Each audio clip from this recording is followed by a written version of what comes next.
Oh, I'm sorry. Am I just whistling along to that awesome music? Why, yes, I am. Welcome, everybody. Welcome, Goglings, Gogorifics, Gog peoples of the world. Welcome to episode 482 of Pen and Pixels. I am your host, Arvin Elleron. This is the show that we do here every Tuesday, focusing on story and narrative in games, and I am honored today to be joined with some D&D time with By the Dice Roll, playing Ghosts of Saltmarsh. I love this title, which was come up with A Roar in the Tunnels. That's good stuff. That is the work of Darksaber. Excellent title. I approve highly. And I'm excited for today's session as we get back into the swing of things. Before we go any further, just a couple of reminders about ways to support us. If you haven't done so already, please follow the channel here on GOG.com. Please consider subscribing to us here on GOG.com, and especially please consider clicking through and checking out our own channels, because most of the people that you're going to see here have their own Patreons and subsystems, or, you know, individual channels and stuff like that they do, and would love to see you there for any or all of this. This is also going to be my last Pen and Pixels for a couple of weeks. Next week, I do not have a show because I'm going to be heading off to Gen Con. Speaking of Dungeons & Dragons, I'm going to be there for doing my symposium stuff, as I usually do. I've also got some cool stuff coming up on that Friday, so a week from this Friday. I'm going to have the live event of Greyshade. This is my new tabletop role-playing game that is based on my world Greyshade, designed by the amazing Brandon O'Brien. We're going to have a live, it should be releasing at Gen Con, and we're going to have a live session of it that's going to be happening on that Friday, August 1st. Very excited for it, and that's going to be happening, I believe it's 7 p.m. Eastern. I need to check that time, but I think it's 7 p.m. Eastern. We're going to try to live stream it as well, but if any of you are going to be in Indianapolis for Gen Con, I hope you will get tickets and come to see it. We would love to see any or all of you there. Otherwise, though, I am playing this now. I believe Kilgore Trout will be joining you later on today. Tomorrow night on my channel is more D&D as we do the Shadow Crew plays Waterdeep Dragon Heist with Shadowed Mage as your DM. That'll be tomorrow night. And then Thursday, I'll be back on my channel doing some Bloblivion Bleeblastered, something that rhymes with that game as we get back into that. So that's what's going on. But right now, the time has come to introduce our crew. So I'm going to unmute myself, apologizing to anyone I interrupted because I could not hear them. And then I'm going to unmute them. And last but certainly not least, I'm going to reveal to you, what do we see before us but a full and fully operational battle station crew, by which I mean literally everybody, including Fleos is back. They are back. We are ready to go for day 40 of the Isle of the Abbey. No, I'm just kidding. It's just day 40 of Ghosts of Saltmarsh. It's not actually the case that we've been there for a solid 40 days, never leaving this building. It's just, there's been a lot of extensive exploration. Yeah, a lot of exploration, and they want to absolutely loot this to the Absolute studs. Before we go any further, though, let me introduce these lovely folks. And I will begin with the person who is sitting above Pyron Jade as the extra available person today, and that is, of course, the awesome and amazing Fleos, who gets to join us again today. It's good to see you, Fleos. Welcome, welcome. Welcome back to your position as the occasionally appearing character of significant importance. How are you? How's everything going with in your neck of the woods, and who are you playing today? I'm doing well, thanks. It's cold and rainy out here, but otherwise it's good. I don't know. I'm on summer vacation. The one perk of being a teacher. So that's Yeah. I'm doing well. I'm excited to be here. I forgot to put it in my calendar, so I've kind of been playing catch up this morning, but it's good. I'm ready to go. Let's go. I'm ready to go. Let's do it. All right. It's awesome to have you here. I'm glad that you're able to join us again. This is good stuff. Also, glad to have the amazing Pyron Jade with us, which, as you can see, is right there, bottom of the row, all the way to the left. Good to see you, Pyron. How is everything with you and yours? And whom are you playing today? Everything's fine so far. My kids are on summer vacation, so Germany and Canada apparently having them at the same time right now. And really don't have anything interesting to tell anybody. I told people about new English words that I learned. So that's like the excitement level of my life currently. Yes, we laid down a challenge nice. for those, so we'll see if you pick up on it, chat, as we're going through here. I still don't know how this is going to work. But yeah, and the reason why I don't know how that's going to work is because I'm playing a Kenku. And those of you who are here for the first time, welcome, welcome. Kenku can only repeat things they have heard before. And that's all. So I've got like a soundboard with a lot of different important phrases like, "The ship is ours!" And those are, plus a little bit of miming, I used to communicate. So I'm playing a Kenku paladin called... There we go. Mm-hmm. Thank you. Very good. Emphasis on the whoosh. Just keep that in mind, chat. Very, very important. Yeah.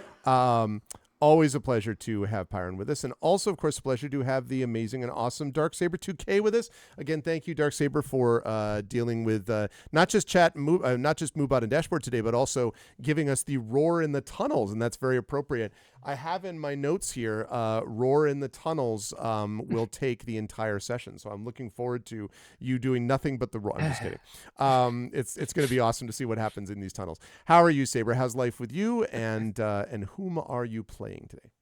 I'm very good, thank you. I've been streaming a lot of different things recently, a lot of building games.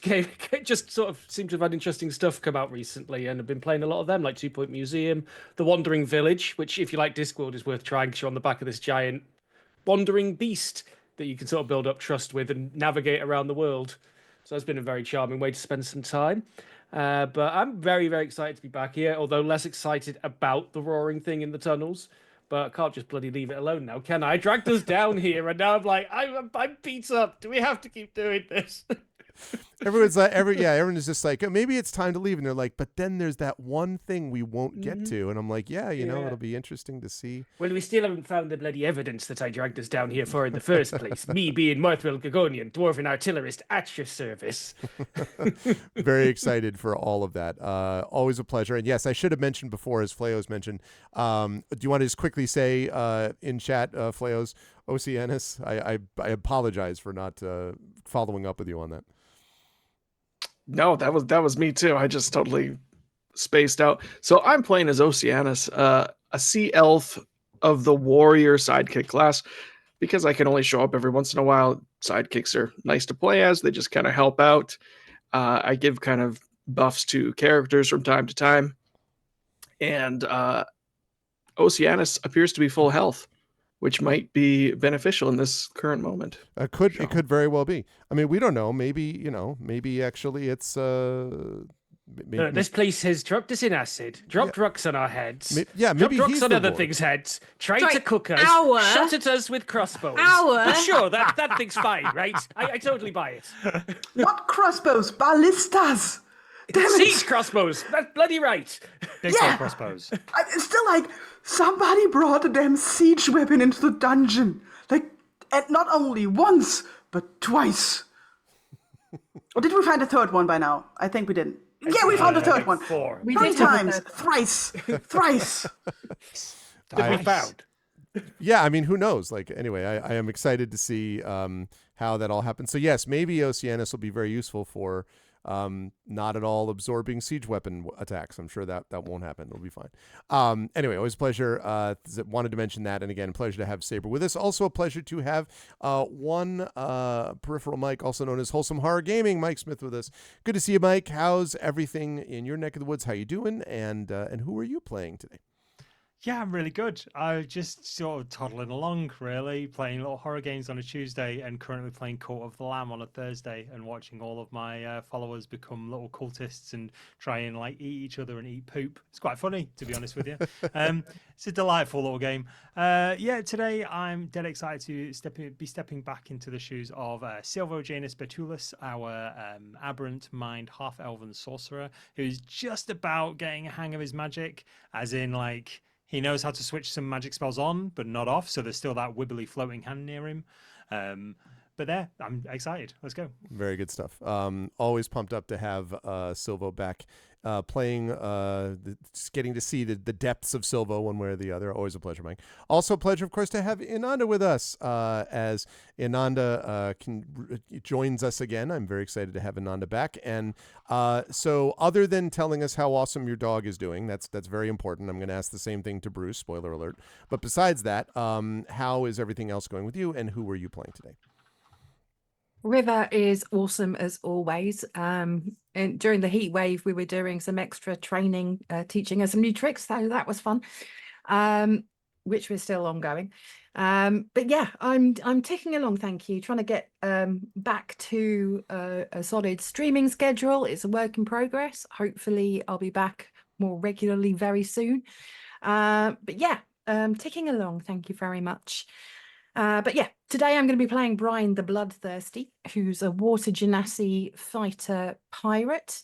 Currently rocking a amulet that is allowing me to control, for want of a better word, some of the former enemies in this dungeon, which have proven to be excellent cannon fodder, particularly when it comes to the ballistas that we encountered first off. But yeah, really looking forward to today's session, and fantastic to have Fleos with us as well. And yeah, let's do it. But we're not going to be dropping green into any more acid pits. Just putting that out there. Yeah, no, I definitely should want to avoid that process, I would imagine. That's what the specters and, other zombie creatures that you've mostly wiped out by having them, be hit by these traps are for. Always a pleasure to have Inanda and thus Brian with us, and also a pleasure to have Undeveloped Bruce with us. And as I already previewed for all of you, how is, I hope the hounds are doing okay. I hope the dogs are okay. And how are they? How are you? And who are you playing today, Bruce? Yeah, the dogs are doing well. The snakes are also fine. I have a snail now, not a real snail, a snail on my body. Oh, wow. Look at that. He's called Mally Sally, which is a joke. Anyone Welsh in the chat might recognize Sally Mally, the children's book and cartoon character, and Malwarden, which is snail in Welsh. So he's Mally Sally. Wow. Yeah, the tattoo isn't finished yet. I have to go back for a second session. But yeah, that's how I'm doing at the moment. I'm Very excited because I've got a tattoo. I mean, I already had some, but still. Who am I playing today? I'm playing Green. He is a Tortle cleric on a mission to find inner peace. And all he's found really is stress and acid and rocks and monsters, and yeah, he's really not any closer to inner peace at all than when he started. It's been an extensive journey of peace, I would say. It's not Superman for the quest for peace. It's green, the quest for cleanliness, which will eventually lead to peace. But it is always fun to have Green with us. Thank you, Bruce. Look forward to seeing what Green gets up to today. Chat, let's get some music fired up and let's get moving here. As I just put together the music literally called Spectral Abbey, I deliver for you. So in our last session, we have been in the process of watching these amazing players make their way through this haunted abbey. And they may not have thought originally that it was haunted. In fact, when they originally came to this island, it was because they wanted to see if they could figure out what might have been two things. One, what might have been leading to the presence of undead in certain areas around Saltmarsh, including a silver mine with which the party had some familiarity. And then two, to see if there was anything that could be used in the upcoming battle, which is going to be a major battle against the forces of the Sahuagin and many others that are threatening the people of threatening the people of Saltmarsh and the coast. And so they decided to do that. What they found there was a group of a cleric and a group of followers who it seemed kind of sketchy from the very beginning, kept making noises about having been trapped. It turns out that they might have been trapped, but they were trapped because of some of the things that they had themselves done, including the presence of a group of evil creatures. The party managed to make their way through dunes infested with skeletons, managed to get into the top of the abbey, head down into the abbey, deal with these people, eventually defeat most of these people except for the mercenary and a couple of others that sort of hung out and decided that it was going to be more profitable for them to back the party than to back their original employers. And so the party made their way into the abbey. But having done that, they then discovered this sort of secret area that was sort of deeper into the abbey. And that's where we've spent a few sessions now as the party has been making its way through a fairly trap robust environment. It's sort of a pro trap safe space. You know, I think that's fair to say. A pro undead, an undead approval, type of thing, a undead affirming area, I think is a way to put that. The party has had to deal with multiple undead, and as was pointed out, Brine has an amulet which allows control over some of these undead creatures, which Brine has spent most of her time ordering them to walk in front of traps and take them before everyone else goes. So that's been what's done. No discussion of the undead's family. We just go along and do that. I'm joking. So that is what the party is doing. And at the very end of our last session, the party, having gotten finally some loot, having opened up some more traps, but not yet having opened up all portions of this thing, have decided to walk around this last little bend to see wherever that led to. And then they heard something that I think sounded a bit like and then a slamming noise on the ground a bunch of times, which is where we brought this stuff to a close. And since Oceanus was with the party last time, I don't need to reintroduce them because Oceanus is still with the party. And so the only thing I'll reset for everybody is that right behind you, Brian, you have your two remaining specter creatures that are the only ones that are left to you. Everybody else pretty much is literally dead now, beyond undead, like multiple dead. And otherwise, you've just heard that. And I believe someone made some noise about how, you're feeling kind of weak because you've had a lot of stuff. But I'm sure that the party's not going to listen to that kind of, down-facing, not positive sort of affirming language. I imagine the party's going to forge ahead regardless of how tired they actually are. And we shall see that is the case. I'll hand things back over to the party. What would you like to do? So, Can we full go rest? home now? Run away! Run away! Run away! I also want to point out that the amulet only works if I've got line of sight, which wasn't the case when Silvo got shut behind a door in the last session. Oh, so yes. we are. I'm very, very conscious to be quite close to them and not let anyone kind of be trapped in with them again. Yes. Okay, so Green, you want to go home. What does everyone else want to do? I mean, We can't ignore whatever that was. especially if it is tied into what's been going on in and around Saltmarsh. I mean, technically, we could ignore it. I mean, we could ignore it. Like, physically, we could. I mean, I'd like to ignore it. what? I But- can't hear anything. When you've had acid in your ears for half the time. Think about the crashing waves and the ocean. Some kind of monster. So we're just like armfuls of loot just slowly edging towards the door. Like, so I hear the outside of here is lovely at this time of the evening. Just So saying, you're jingle, quite jingle, jingle, prepared jingle. to go back to the council and say, sorry, we didn't find any evidence. We found these shady guys who will say whatever it takes to get away from you as quickly as possible. But we did find this loot. Well, we're I not wasn't going to gonna- tell them about the loot. I wasn't going to tell them about Yeah. the loot. I want to get paid. So I have- wasn't suggesting we tell them about the loot, just to be clear. Good, good. Yeah, you're a smart dwarf. I'm a broke-ass dwarf.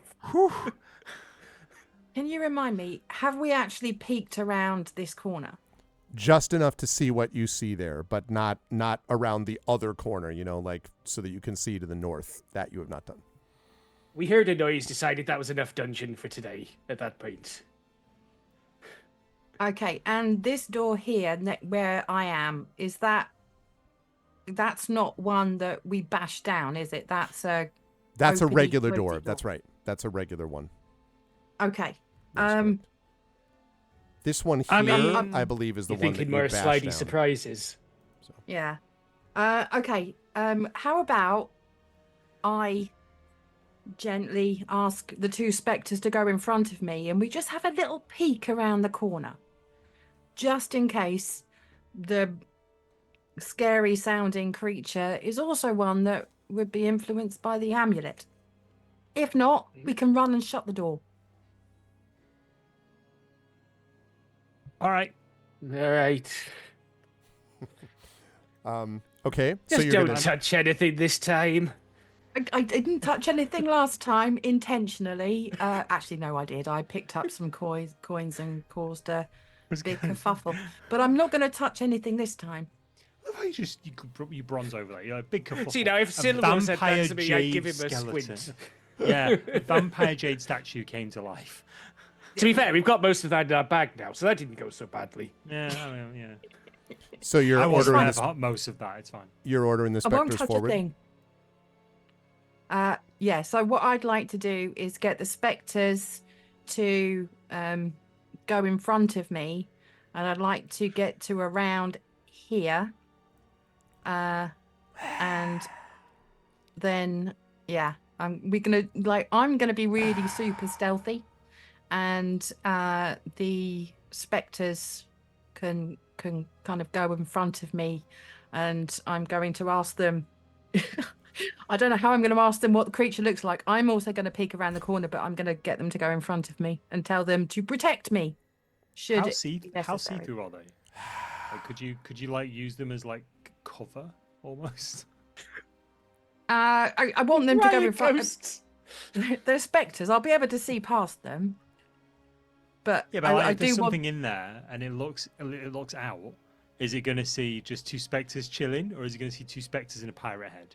Like, is it going It's going to see you two through spectres them? and a pirate because I'm holding the amulet and I'm going to tell it to stop as soon as it walks forward. Okay. And if it doesn't, So I'm going to just book it. stand back here. Green would like to explain what's happening to Oceanus. We're going to do some more silly things that might cause our deaths. Stay behind me. I'm feeling pretty good right now. I'll protect you. Oh, thank you. You're so kind. And some more dust has maybe fallen on Oceanus's clothes as we've been traveling, and Green cleans it off. Oh, thank you. Okay. Oh, sorry. I mean, sorry. Beg your pardon. Okay. So they go here, and I guess you're going to follow along behind. I If am. I understand that correctly. Okay. So when you get to here, you can see. I'm going to just get rid of that.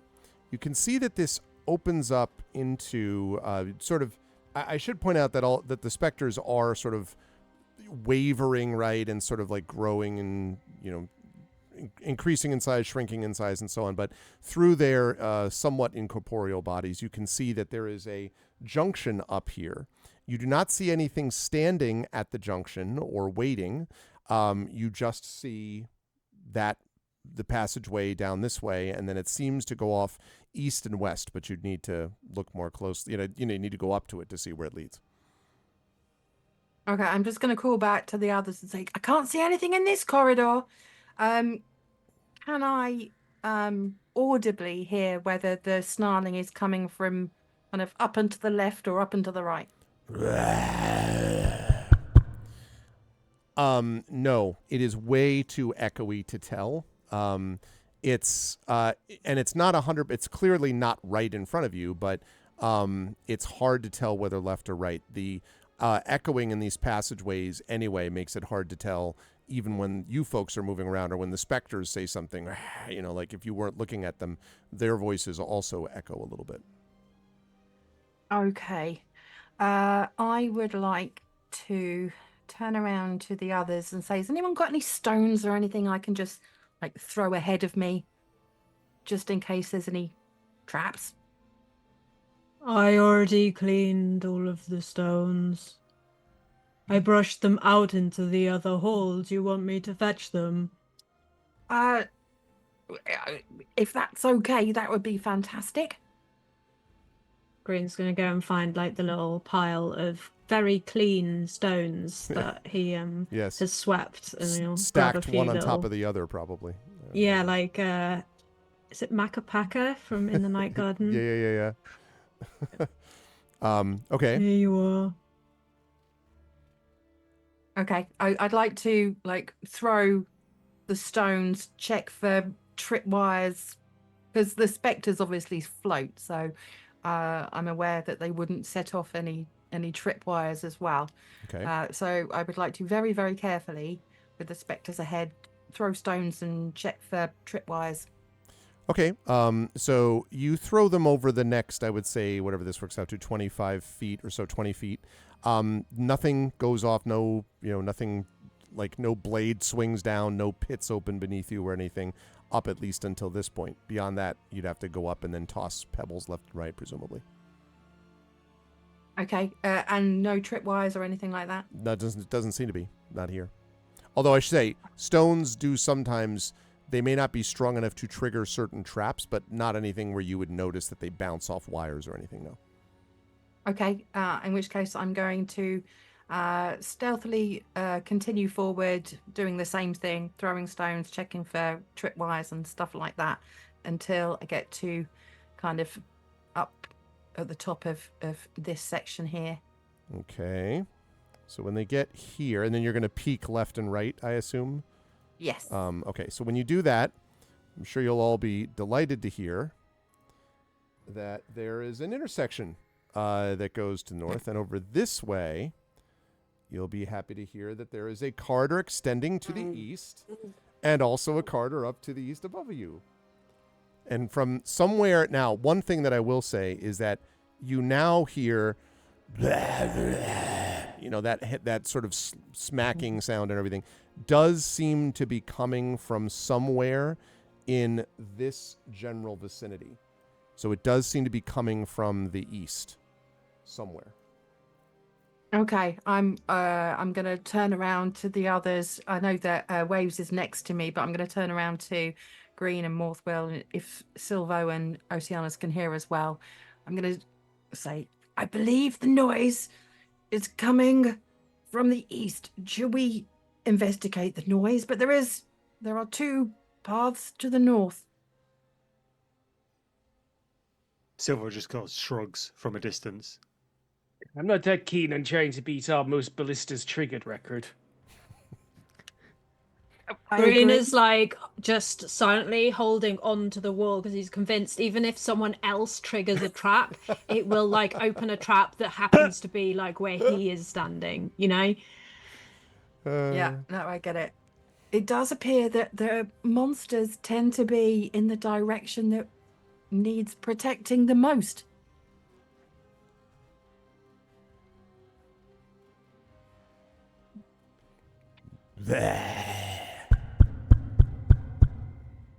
And Green will carefully step up, cast guidance on the bit of waves. No, not waves. Brian. Brian, and then run back. Okay. Good luck. Thank you. Silver steps forward, reaches over to Brian and goes, "You're doing a good job. You get this." And then steps back. Thank you. That's his version of bless. All right. I'm going to turn to the others and say, okay, I believe this creature is to the east. I need to see if this amulet works on it because I don't want it creeping up behind us if we are still looking for evidence down here. But I'm also conscious of traps.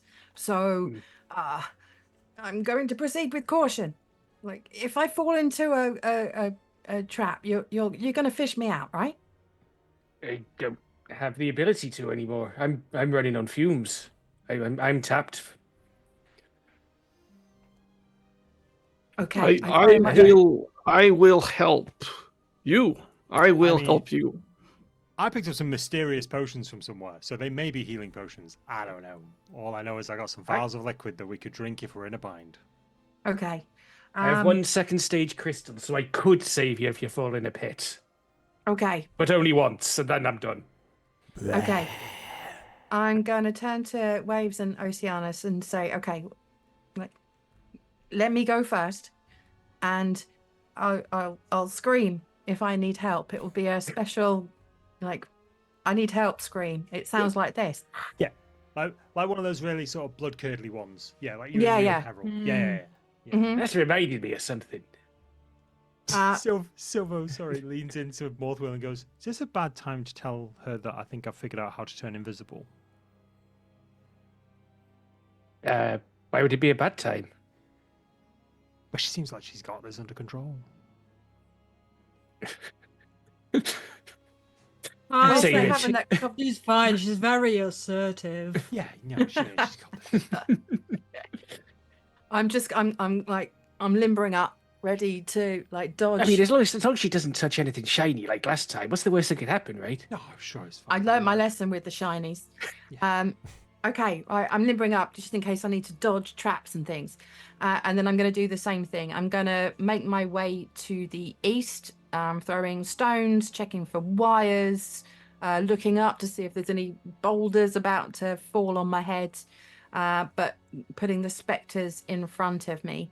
Again, holding, I'm going to be holding the amulet so it's visible as well. Okay. Go ahead and move yours up, and I will mention that as you pass by, you will see this. You will see that there is something up there that it goes to, but you're passing by it. I'm just noting it as you're going by. And I need you to make an investigation check as you pass along this section. As I pass there, okay, let me move back there 1 second. Dun, dun, dun, dun, dun, dun. Don't forget your guidance. 14. What was guidance? 1d4. I just remember you had it. I don't remember what it is. I'm not clever. It took a long time to wean myself off that in Baldur's Gate 3. It's like a drug, man. It's like a drug. I've started playing Baldur's Gate 3 again. I've still not played it. It's done now, major updates wise. It's like people can play it without worrying about a save being turned on its head from being balance changes. I And you played surpluses. 18 we're looking at, right? Is that Yeah. Yeah, you think as you walk along I know how to speak. As you walk along, Brian, you're pretty confident that you don't think there's anything on the ground here, tripwire wise or otherwise. The specters, as they go forward, there are no clear things above you. It does, in fact, if anything, it sort of surprises you that the hallway as you're walking along seems relatively clean compared to the rest of the dungeon. Not green clean, let's be clear, like not green level of clean, but it's definitely more clean than the rest of it has been so far. And when you get here, you'll be pleased to know, Hey, look, a passageway goes south and then extends to the east. Okay.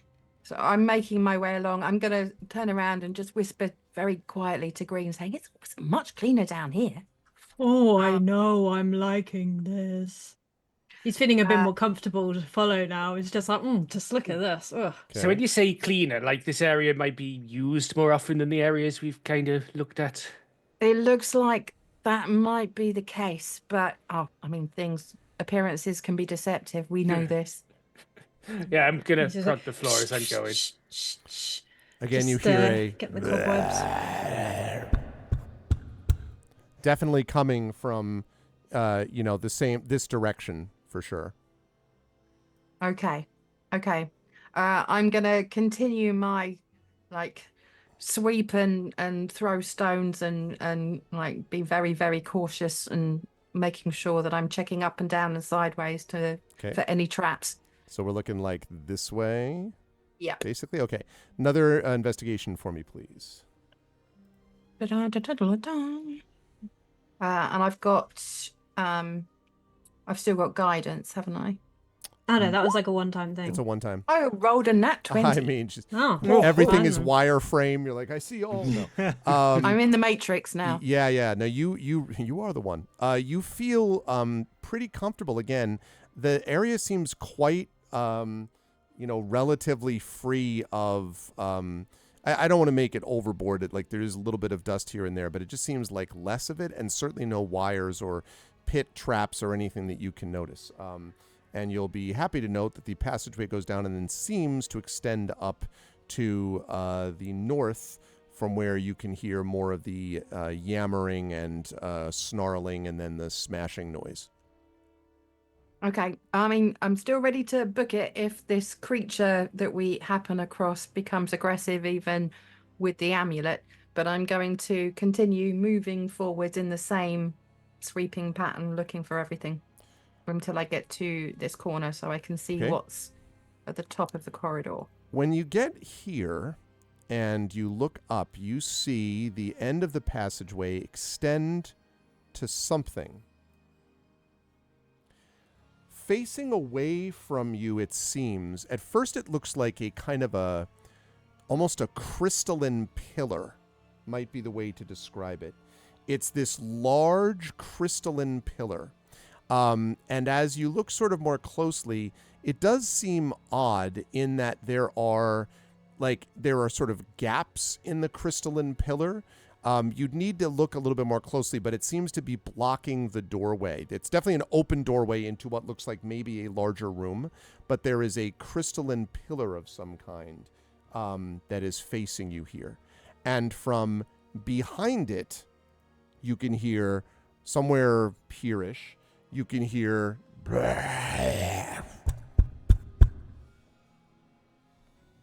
Okay. I think this might be the trap. And I'm going to describe in minute detail this crystalline pillar and invite others to peek around move the specters forward a little bit so everyone can have a bit of a peek.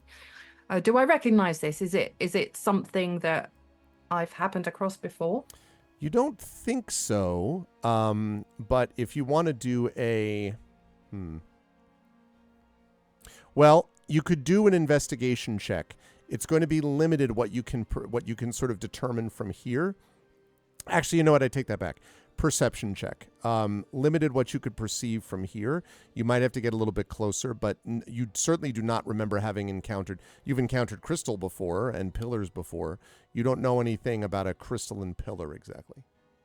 I'd like to move just a touch forward. Okay. Again, checking floors and walls and things, just so I can let the others have a peek around the corner as well.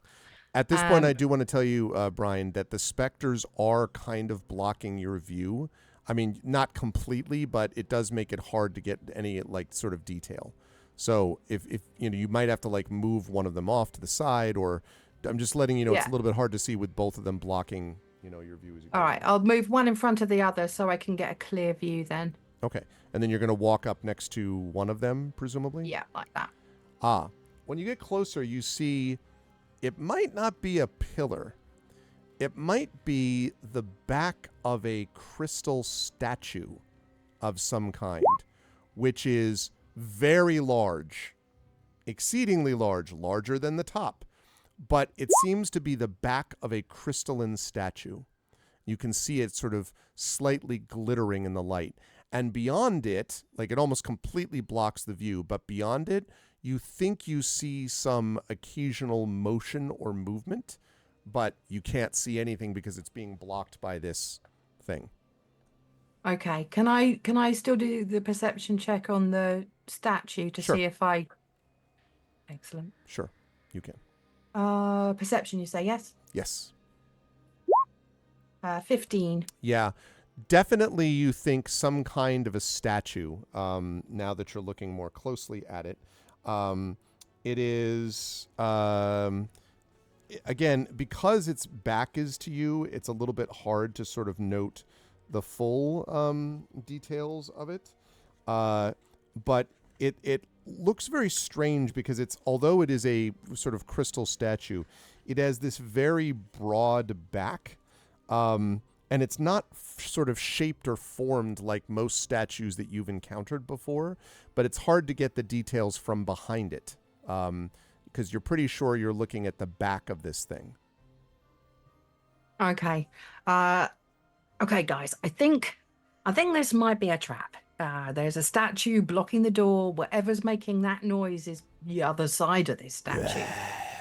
So the statue's either protecting the door from the creature or protecting the creature from whatever's coming in.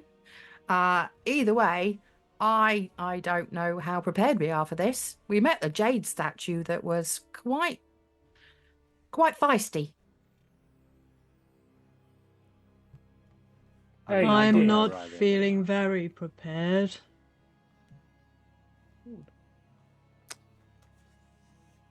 I don't think you've had the best run of luck with crystal statues so far. I think we're, I got there very much for the end of that last encounter. However, there was a lot of bits of jade on the floor, and it's out. You guys were not in a well state when I got there. No, and I think we were quite lucky because we managed to lure it into one of the other dungeon traps at one point. Which helped. I mean, that's Okay. going to be a hell of a trek back. What do you want to do? We could go back into one of the slightly more lockable rooms and maybe rest for a bit, but that is going to make it slightly precarious. Well, we haven't done anything to let it know we're here yet. It's not reacted to us. I mean, we could go back to the room the other side of the secret door and rest. Aye, we could do that. Yes. We have got men waiting outside for us. I don't know how long they'll wait. Yeah, we've got the two who are currently knocked out. And then we've got the other mercenaries. Maybe we should go let them know what's going on. Have a rest while we're doing that. And then they know we're still alive. Don't bugger off. We'll be annoyed. Yeah, don't nick our boat and leave us Yeah, stranded on the I mean- Abbey Isle. The end, roll credits. Maybe give them a little bit of the gold. Downplay how much we found, but as a gesture of goodwill, since we found some gold, they may as well share as an apology for keeping them waiting, but we are making headway. I believe Green gave the head mercenary, I can't remember his name, a fair bit of Sage. gold before we came down here. Oh, I only gave him like 10 gold.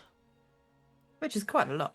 hey, yeah. To the average person, like that's quite a lot of money. Us adventurers on our economy ruining, like chests of gold. This is like the first time that's happened for us. I poke Brian. I make the noise and point towards the amulet and try to usher Brian a little bit forward. I understand what you mean, but if I can't see past the statue, I won't be able to control it. There were the other corridors on the approach here. Well, I can try. Were but we able to control the jade statue with the amulet? I did not care. No, I don't see any reason why we would think that this one would be any different. I shake my head and do again. I can try. I can't. I need to be able to see the creature in order to control it. I don't think the statue is one that I can control. So the statue would need to be moved or activated to be able to see the creature. And if I can't control the creature, then we've got the statue and the creature to contend with. Is it possible, like, to peek around the statue a little bit? Like from where I'm standing right now. You might be able to, if you come up to it, you might be able to sort of duck down and maybe look between its legs, or like around its side. If you're going to get up that close, you want to try that? Yeah, I'm walking up that close, and I'll try to see the. Give me a perception check. I'm going to give you -2 on this. Perception. It's just an orc with a bad case of cold. Why would there be another statue in the dungeon? 10. This is quite a quality level statue. That you're definitely seeing. I mean, one thing you know for sure is that the movement demonstrates that there are definitely things past it, some kinds of things, but you can't quite tell what. Disappointing. Okay. That was just you, though. I mean, other people can always, I mean, if waves went up towards the statue and didn't activate it, I mean, I'm happy to go and have a peek too to see. Yeah, it didn't activate. Like, just a question about the size of the statue, because I was now standing like next to it. Is it like double my size, or like my head was on par with its butt? Yeah, it's not quite. It's probably about a good 9 feet tall, you would guess. So it's not quite double, but it effectively blocks the top. There's maybe like maybe not even a third of a foot of space between the door at the top of it. So there is a world where you could try to clamber over it, but that seems interesting as an option. But there's not a lot of room between it and the ceiling above. Right. I'm going to have a peek round the statue or through its legs or something. Okay. But I'm not touching it. And I'll give you a perception, the same thing, but at -1, because you've had the chance to have to be studying a little bit before. So I'll give you a little bit of a less of a detriment. In which case, I got crit fail. You see feathers in front of you, and at first you're really confused, and then you see that you're staring directly into Waves' neck. No, I can't say. Oh, hello. Okay. I can't see anything. Maybe we should go back and just have a quick rest. If we're going to plow forward, I would like for everyone to be feeling tip top and Bristol fashion.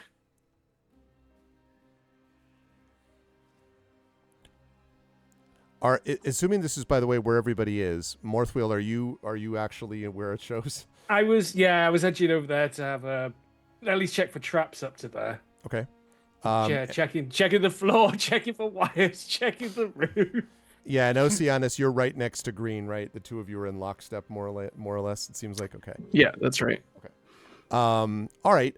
So let me have Morthwheel, and then you can decide what you all want to do in a second. But I'll have Morthwheel. Go ahead and make an investigation check for me as you're moving along. Okie dokie.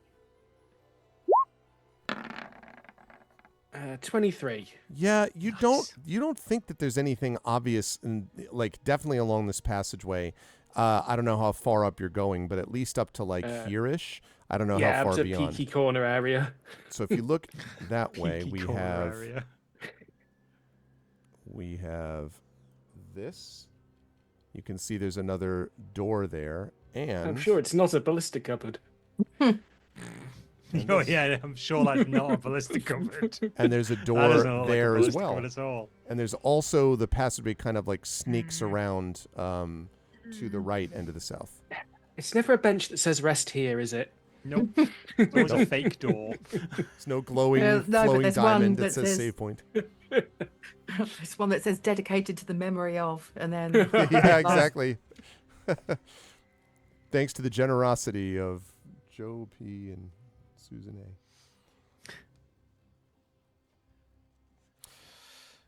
Okay, I'm assuming I can't hear what Morthwild's doing. I wouldn't think so, no. Okay. Silvo's going to go up to Brian and go, I don't know why I'm feeling specifically generous today, but I could potentially squeeze past the statue if I could turn invisible and have a scout into the other room. However, I would like to take that amulet with me just in case. You can Which take the means amulet with you. That's me- absolutely fine, but you'll have to take the me and the- spectres soon, because as soon as you lose That's sight alright. of them, they'll attack all Whoa, of us. whoa, whoa, Me and the whoa. spooky boys. Let's slow down here. The specters follow the orders of the person they can see wearing the amulet. Oh, that's a good point. That is a really good point. So you could take the spectres with you, but I don't think they'll be able to get past the statue. Yeah. Wait, can they not just like pass through it? Is that not how ghosts work? Are they that solid? Spectres are kind of they do have a presence, but it is sort of a it's not a zombie like presence where you can sort of they hit you with a meaty fist type of thing. They Can I give one probably like could a slightly friendly poke and see if it's solid. slightly friendly poke, I suppose. Sure. Make an attack roll. Yeah, exactly. No. No, but I do need you to make a Enter Constitution initiative. saving throw when you touch their body. Oh, amazing. Love that for myself. Constitution. They would, there's a group like licking 12. talismans, poking spectres. You are going to take 2 points of lightning damage.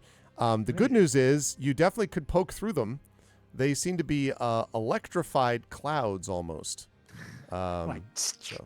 damn it. All right, let's Science! Fair enough. It's just patting his hair down. They're definitely not solid, though. Yeah, exactly. Are you by the way, Morthwill, do you still have the temp stuff going? Because I had him at 7. I had everyone at 7 temp. Is that what everyone is Yeah, at? we would still have the temp HP, but I'm pretty sure the hour's up for the cannon by this point. Okay, so then if you still have the temp HP, so Silva, you'd be at 5 Yes. temp then. Yep. Okay. Okay, yeah, fair enough. I'm out of ideas. Back we go. No. I tried. They I definitely aren't think solid. that you can go. You just don't take the That wasn't the spectres or monster. the That was amulet River. with you. Sorry. I Turn mean, I could invisible and go. go invisible and have a scout around, as long as nothing in there can see anything invisible. And Silvo sort of slightly says, as long as I can maintain it. Green touches the shoulder. Just think of the calm waters inside you, not the storm or the boat that is rocking. It's going to capsize. This is him casting guidance, by the way. I feel not any calmer, but weirdly grateful. Okay. Can I get past the statue? Yeah. So you're doing the invisibility thing first, theoretically, or Well, you want to see Silvo's if you can get past it. I just want to physically see, like visually see, is there a gap that I think, because Silvo's like, he's ducked and covered enough in Saltmarsh that he can fit through weird little gaps in back alleys and stuff. So Right. he thinks even if there's a bit of a chance he can get through, he'll be able to get through. You But if think it's completely like solid, there's right? two No, big thick legs. no. It will require a dexterity check. But you think you might be able to make it through? Yes. Okay, cool. Okay, all right, could- everyone stand back. He sort of rubs his hands together. He's like, okay, Can I just clarify something before you do this? sure. Sorry, because you're quite quiet in my ears. Are you taking the amulet? No, Okay. Maybe send the spectres through first, if they will fit, and then take the amulet and go through. We don't know that the spectres will follow his orders if he's invisible because they won't be able to Yeah. see him. They won't be able to see me. That is also very, very true. Yes. Also, is my volume low for anybody else? No, you're okay. You're So do I, Okay, me. cool. A little bit low for me. Okay. I will try and project slightly without turning anything up. No, I wasn't. I was just going to try and turn invisible, see if I can nip through Big Boy's legs, have a look around the room, see what was making the noise, come back, try and turn visible again. Oh, I'm not 100% sure how that works, and then let you know what's going on. That sounds like a plan. Don't die. It is a plan. That's always on my list of priorities. Is always don't die, get paid. Okay, all right. So he sort of slaps his hands together. He's like, okay, invisibility. I can do this. Invisibility. okay. Nothing. Nothing at all. He sort of leans over to. Does a little poop come out at least? There is a noise. I'll be honest. There is definitely a noise. It sounds a little bit like a creaking floorboard. He sort of leans over to Waves like, could you, Waves. Punch me in the nose. Just not like really hard. Just it might help. My body has this weird reaction thing where if it thinks I'm in danger, magic seems to happen. So I carefully punch Silvo on the chest. okay, that works a treat. stare- he goes and he stare goes at him. invisible. He goes completely invisible from head to toe. You did it. Apparently so. They Right. mark you Can down. I fit through? I'm just going to knock off a spell slot for Wait, 2 actually, seconds. There we go. Right. Nipping through giant statue's legs. Dex, not going to be able to be the legs. You think that Okay. you can get in over Well- the top of it, maybe. Oh, right. So I'm actually climbing over it. Right. Okay. Dexterity check Yes, or please. saving throw? No, check. Let's hope it's not a saving throw. You never know. 17. Yeah. So you're able to climb up and you sort of clamber through, Silvo. And as you're kind of pulling yourself out, you're like, what is this thing? And you kind of pull yourself, and suddenly you realize that what you're holding to kind of pull yourself through is the top of this thing's head. And it's a horn, like a horn on its head. And as you look over, you see it is one of two horns that are on its head. And then as you're sort of like sliding by, you look down and you can see below this tall, thin, and then you realize it's actually a weapon handle. It is an enormous two-handed axe that this crystalline creature is holding. And as you look down past the horns into the weapon, you also see in front a crystalline bull's snout and a crystalline ring. You think you're on the top of a crystal minotaur. Amazing. And as you look out, you also can see the rest of this room. And what I'm else just resides gonna within it. mentally relay all of that to Brian and pray she doesn't scream into my brain. Okay. She's going to scream, all right. Hello? I can hear you. So Immediately falls off the monitor. two of these things that you see in the room beyond the statue are creatures you've seen before, the ones that are like, these sort of undead beasts Licky that boys. you've seen before, yes. But this guy is interesting because this one looks to be, at first you think it is actually an ogre. You've seen these before. It's this huge ogre holding a massive club. But as it comes forward, and you hear the sort of slams on the ground, the statue underneath you trembles slightly with each step of this thing. You can see that there are pieces of its torso that are apparently missing. You think you're looking at like an ogre zombie of some kind. And these things are the two smaller creatures with the tongues kind of walking around, sort of half crawling, half walking. And this thing, as you are on the back of this crystalline statue. Also should note that you see off here a passageway extending to the west. Mm-hmm. Is there anything else in this room? Or is it all Not there? evidently, not obviously so.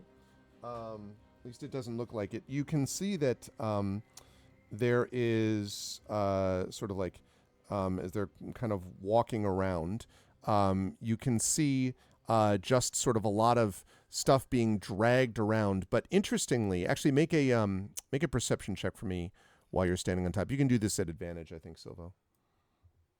Perception at advantage. 19.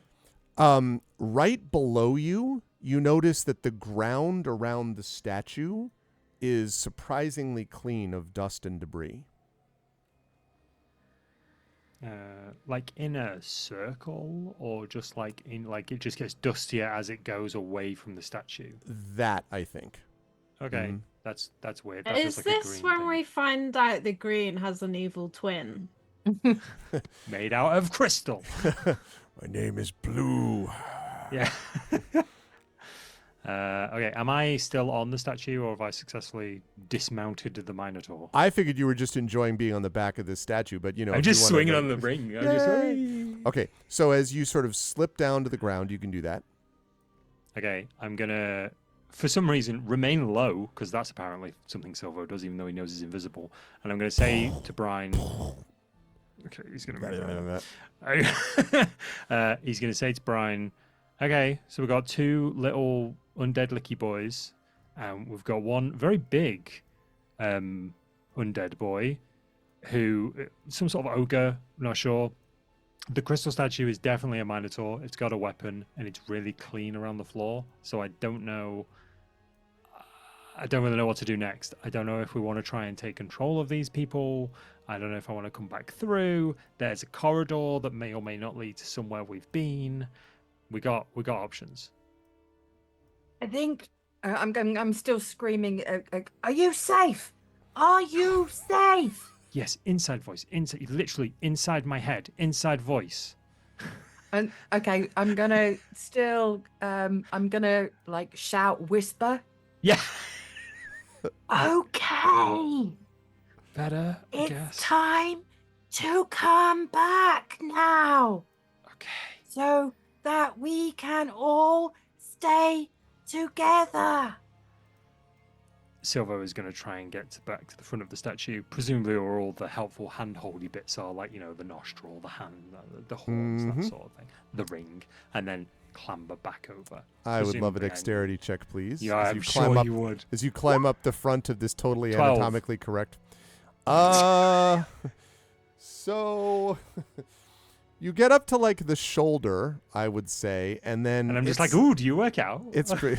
It's, I see you didn't skip torso day. As you're sort of clambering up this thing, it is crystal, and you're sort of a little bit distracted by the fact that you keep hearing and then as these things keep moving around, basically.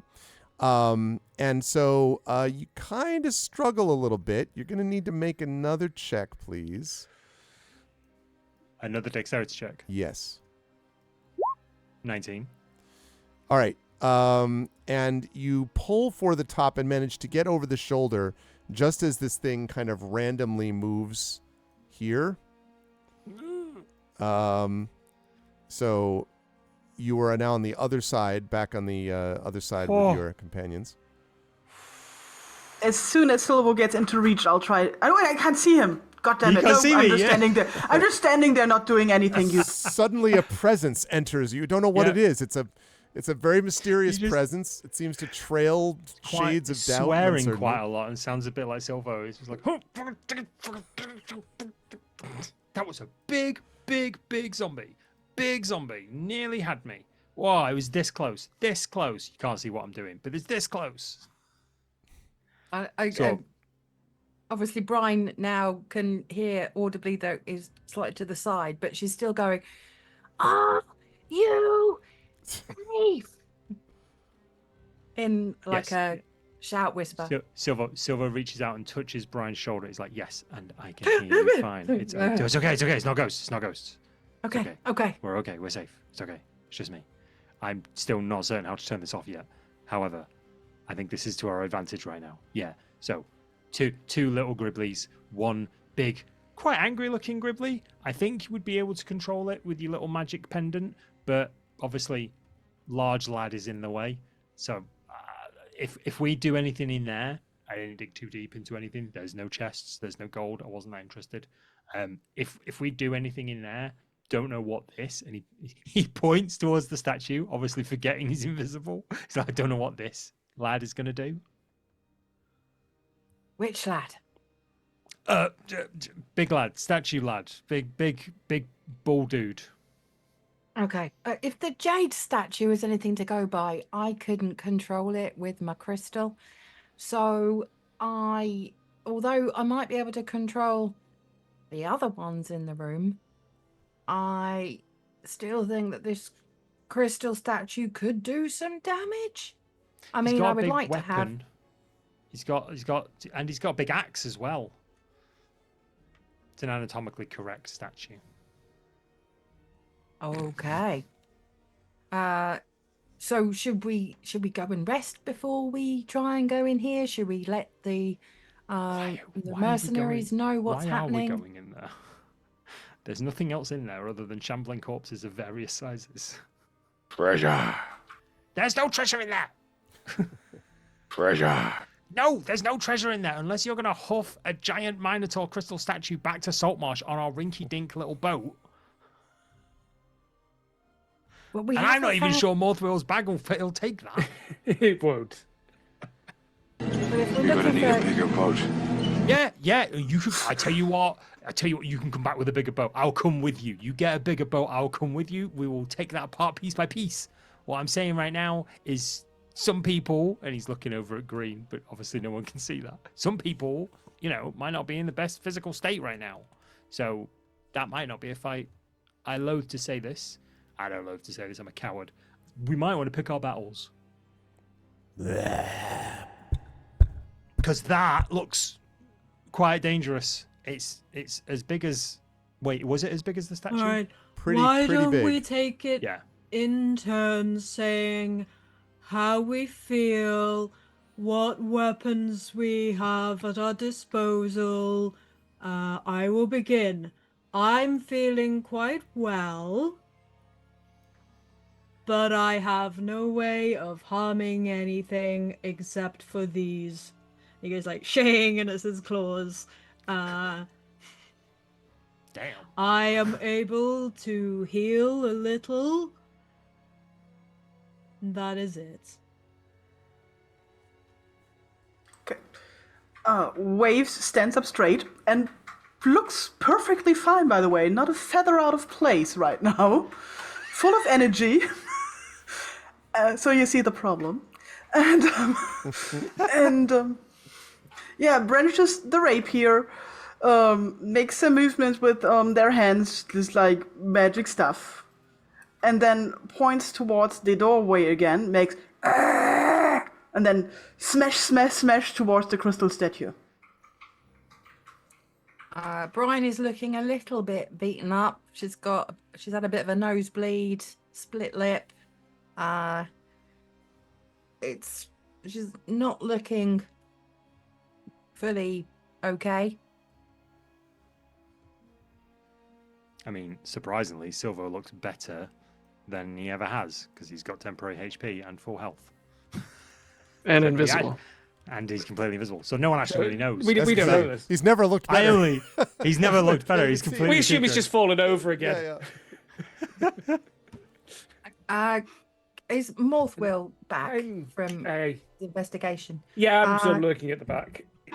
Okay, can I? I'm all right, but I can't Morthwell. do much. Yes. How movable do you think the ballistas that we discovered and that were fired earlier are? My question is, could we set them up in this corridor?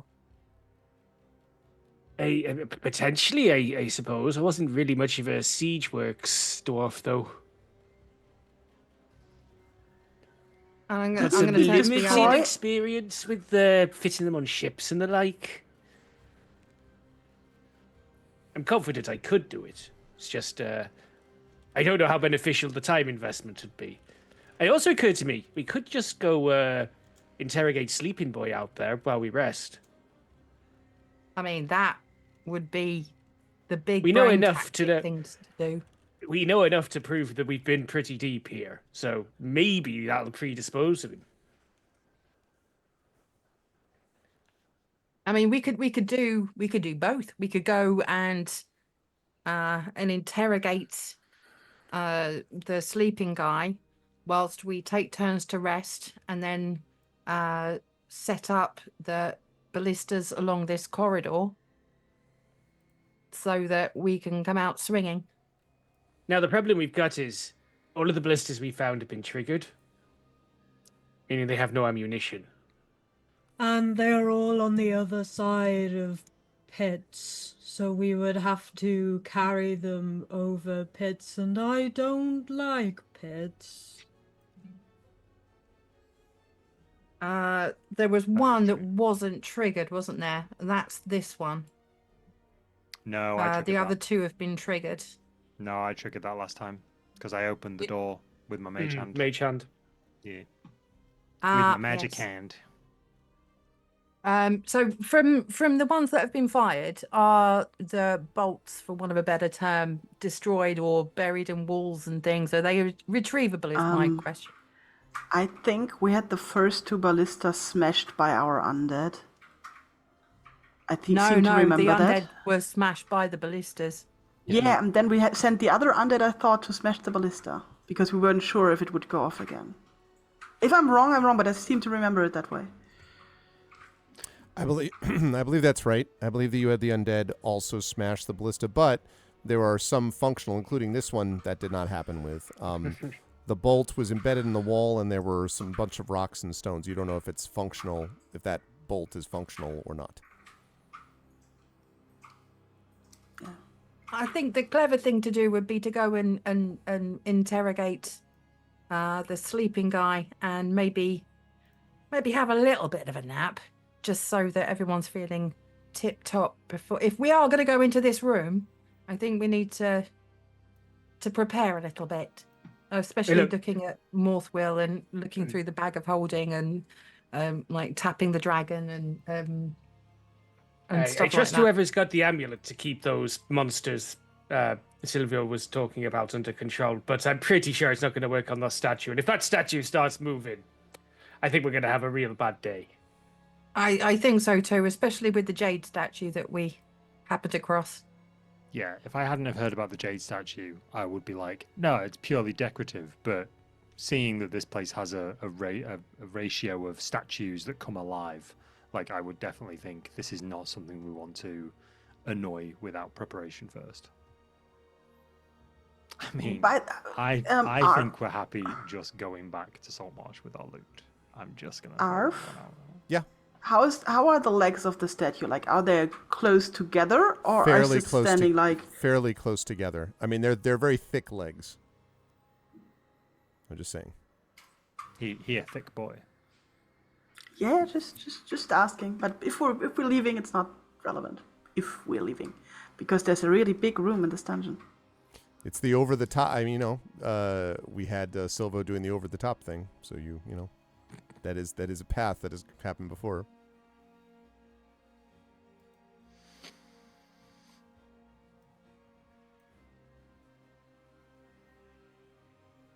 I'm looking back at the others. Should we go back and rest?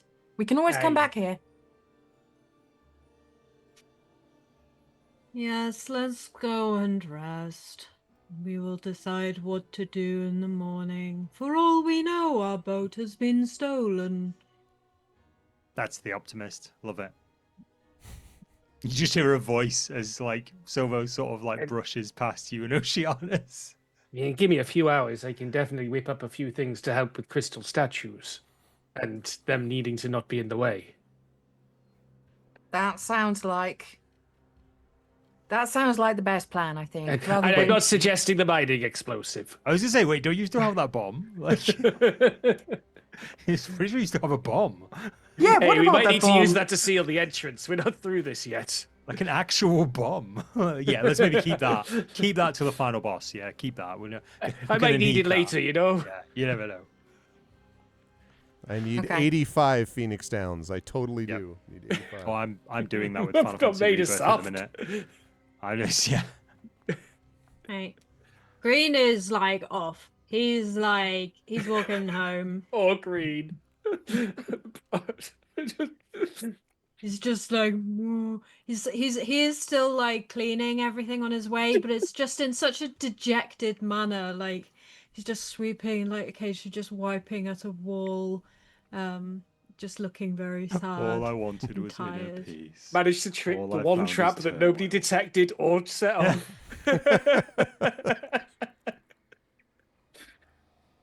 Suddenly, Alright, a ballista just flicks out of the wall. No, the wall's just rotating. It's just... Right. Oh. The whole thing is the wall ballistas. Oh. Yeah. It's like an outtake from Enter the Dragon, just mirrored corridors everywhere. And... All right, Alright, I'm so going we to are- follow the others as well and bring Okay. the spectres too. Okay. So, let me see. Let me move the Conga line of resting adventurers. specters. There we go. Da, da, da. Let's all go have a long rest. Da, da, da. Maybe we can leave the specters in this room where we found them before. That's a good shout. As long as the last person out to get the amulet, they should be fine, right? They can just order them to stay there. Oh, it's fine either way. I'm already out. Morthwill, when you come out, assuming that's you or green that comes out first, you notice I wasn't something. necessarily trying to be first. I was just moving. You notice something odd, which is that Bayleaf and the others are gone, Oh including, no! including the unconscious ones. Run back, he's not feeling in peace. Brian, they're gone. Mothwell sighs and starts pulling ship repair planks out of his back holding. So, Well, Raft it this is then. is not unexpected.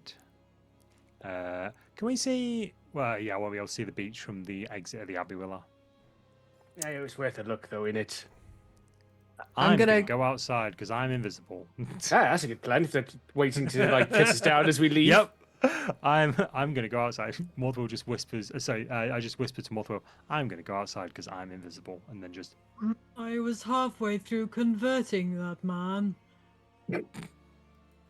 I'm going to wait for everyone to be out of this room, tell the spectres to stay here, and then like go out through the secret door and make sure that they can't follow us. Okay, so they're going to stay there, and then you're going to go out that way. Yep. Okay. Yeah. And then everyone goes. I up. want to go outside and just look if I can see them still walking through the dunes towards my boat or something mean like that. When you come to the top of this and you're out on this island, I've kept Oceanus here first. There's not a double Oceanus, just be clear. But when you come out here, you do not see anyone visible. The wind blows across the lonely top of this island. You hear just the sound of maybe gulls crying in the far distance, and to the south you can see the skeleton-infested dunes, but you do not see anyone around you. I would like to check for, because there were a few people, like if they're walking towards the dunes where my boat is. Mm-hmm. You can make a perception check, sure. Is the boat still there? Yeah, that's what I'm. Would not be able to see it from here. You'd have to get further down to see. 13. You don't see anyone walking that way. Okay, I run towards the dunes. Okay. So wait, let me bring you onto here. I'm not getting in the middle of this. All right. So we're gonna copy. Okay, we're gonna copy Waves, and Waves runs headlong, heedless of danger. Yes. Directly to the south. Okay. Yes. All right. So you're running along now. The rest of you are you watching as Waves runs headlong towards the skeleton-infested dunes? Yeah, I've come up to Yes. the surface and I'm just like, go on, my son, rock over, rock over. Oh my god. I was just like She's got this. It's fine. There's just a voice from nowhere and everywhere. She's got this. It's fine. All right, there is. All right, there's Green, who you can see, and that is literally yelling. You can do it. Okay, everyone else. Think of a calm lake. I'm going to come out as well. I'm booking it after waves. Okay. Let me know as soon as I see somebody moving towards the direction of my boat. Hold on a second. Let me get. Or hands coming out of the sand. Yeah. Because Oh, I know how to get through the dunes. That's not a problem. You just should hope that I come back because I'm the only one who knows to get through the dunes, I think. Okay. All right. So, and then anyone else can book it if they wish, down following. So, I would say when you get to about here, waves, when you get to about there, you can see that indeed, your boat is floating, in the same place more or less that it was left. Okay. Kind of off the side. But- You don't see exactly, and it is on fire. No, and you see it down there. You Okay. you don't see anyone else down near it, but the whole area around here is quite quiet at the moment. Do I see anybody like moving through the dunes? You do not at the moment. keep watching. Yeah, I'm standing still for a moment, catch my breath, and just watch for any non-undead movement through the dunes. Okay. Go ahead and make a perception check. Let's see. Brian, you would catch up, I think, next. So you can pull up alongside. Critical fail. Yeah, you hear something like all of a sudden you're like so super focused. You hear footsteps frantically running up behind, and you whirl to see Brian, Yes. who's running up at I you. run around and stare at Brian. I'm also looking around to see if I can see any of the mercenaries or Osmandius heading in this direction. I will happily take the perception check, please. 19. You look around from one spot to the other. You see the boat floating down below, but you do not see any of them. You don't see Osmandius. You don't see Bayleaf or any of the others. I can't see them. The boat's still there. Can I see if there's any movement on the boat? I would say you're probably too far. Based on the perception, you don't see any obvious movement on the boat, but I can't see them here. I have a question about the outside of the abbey. Okay. When you get a second. sure. I have a second. What do you got? Okay. I wanted to know if Silva could have a look to see if there were any obvious fresh footprints near the abbey, leading away from the abbey. Sure. Give me Other than Waves and Brian's. I was gonna say you see very distinctive. One Yeah. looked to be like bird claws, and then Yeah, it's one of the great things about having a Kenku in the party. You never lose them. Like, you always know where their footprints are. I always know exactly where they are. Sure, you can make an investigation check for me as you come out. And Oceanus, I'm like I said, I'm putting you up here just because I had your token there. But let me know if you want to come up behind them. A Kenku past this. Yeah, no, just waiting to see what happens. Okay. Yes, exactly. You can definitely determine that a Kenku, and maybe like you think these might be conceivable, like some kind of genasi tracks. Maybe you're not 100% sure because they might be boots. So yeah, you do all also Genasis wear boots. you but not also all boots contain Genasis. That's right. Yeah. You also your focus is so significant that you also hear a kind of bellowing. And someone seems to be bellowing mantras, basically down the beach at them. You know, like every bit of water is still, and you realize that that's Green who's bellowing. Okay. Yeah. My next thing was going to be to go back into the abbey and check the doors we haven't opened, just in case there was like a lounge we might have missed. Is this where I'm standing? Are those trees? Yeah, you're kind of in scrub brush there, technically. So Is there a tree there? there are not really trees on this island. Mostly, it's more brush. So, it's a couple feet high, maybe. Is there anything I can get on to get to a better vantage point to check on the boat could without visit walking Nessie. through the dunes? You could, I was gonna say the shoulders of someone, or you could also maybe try to go up the ruined walls of the abbey, although they're very unstable. Yeah, I'm not gonna run. I walk towards Brian and I motion that I want to climb on your shoulders, Brian. Brian bends down so that Waves can climb Yes! on my Awesome. shoulders. Yes. Okay. Standing on Brian's Got a shoulders nice leather now. coat on, so We're- if you need to grip in, it's okay. Yeah. You're looking like a pirate with the biggest parrot ever. Big hit, really. This was I'm all so a setup glad for somebody the long else said time. it. I'm so glad somebody else said it. Polly water cracker. Yeah. Very I dramatic. do have that somewhere. Okay, but still, yeah. So I would like to stand on Brian's shoulders and peer towards the dunes and the boat, just to really make sure they're not there. I will take- really, really make sure. Give me another perception check. Do this at +2. Okay. 25. Yeah, I mean, you're pretty confident that unless they're hiding under the water or unless they're already have arrived at the boat and then have somehow turned themselves invisible, you're pretty sure they're not up here. At least they're not visible now. They could have gotten up here, ran off, and then, swam for the island or swam off the island or something. But Yeah, but that's their thing. right, Okay, I jump off the shoulders, do a relief sigh, pat Brian on the shoulder, nod thankfully towards her, and then turn back towards the abbey.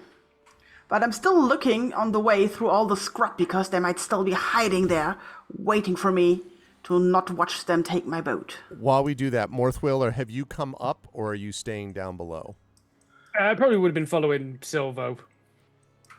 Okay, so that means I'm going to The bring you up. disembodied voice of Silver. The disembodied voice of Silvo, yes. Okay. So you're now up there as well. And that leads us to, I guess, Oceanus. Are you then, since everyone else is clambering up, are you doing the same then, Oceanus? Sorry. Yeah. Okay. I'll join. Okay. So there you are with that. All right. So you're now up top. Yeah, none of you can... well, actually, go ahead and make perception checks for me, Morthwill and Oceanus, please. Well, you lot are making a lot of noise around here. Yeah. Mother's like, a Kenku Yeah. passed through here. Yeah. I Morthwill, know those footsteps anywhere. you're pretty confident, Morthwill, that you're like, I think there's a creature from the sea, a sort of bluish skin, and then you realize you're looking at the back of Oceanus. We've got some webbed feet and we've got some bird feet. And Yeah, that's all I can exactly. really tell. But it does not look like I love, by the way, that Waves is just like randomly wandering around the island just searching for stuff. But you do not see anyone up here. Silver Can was I going have a look probably to go see back if into there the are abbey. any obvious tracks coming out of the abbey? Sure. Investigation, please.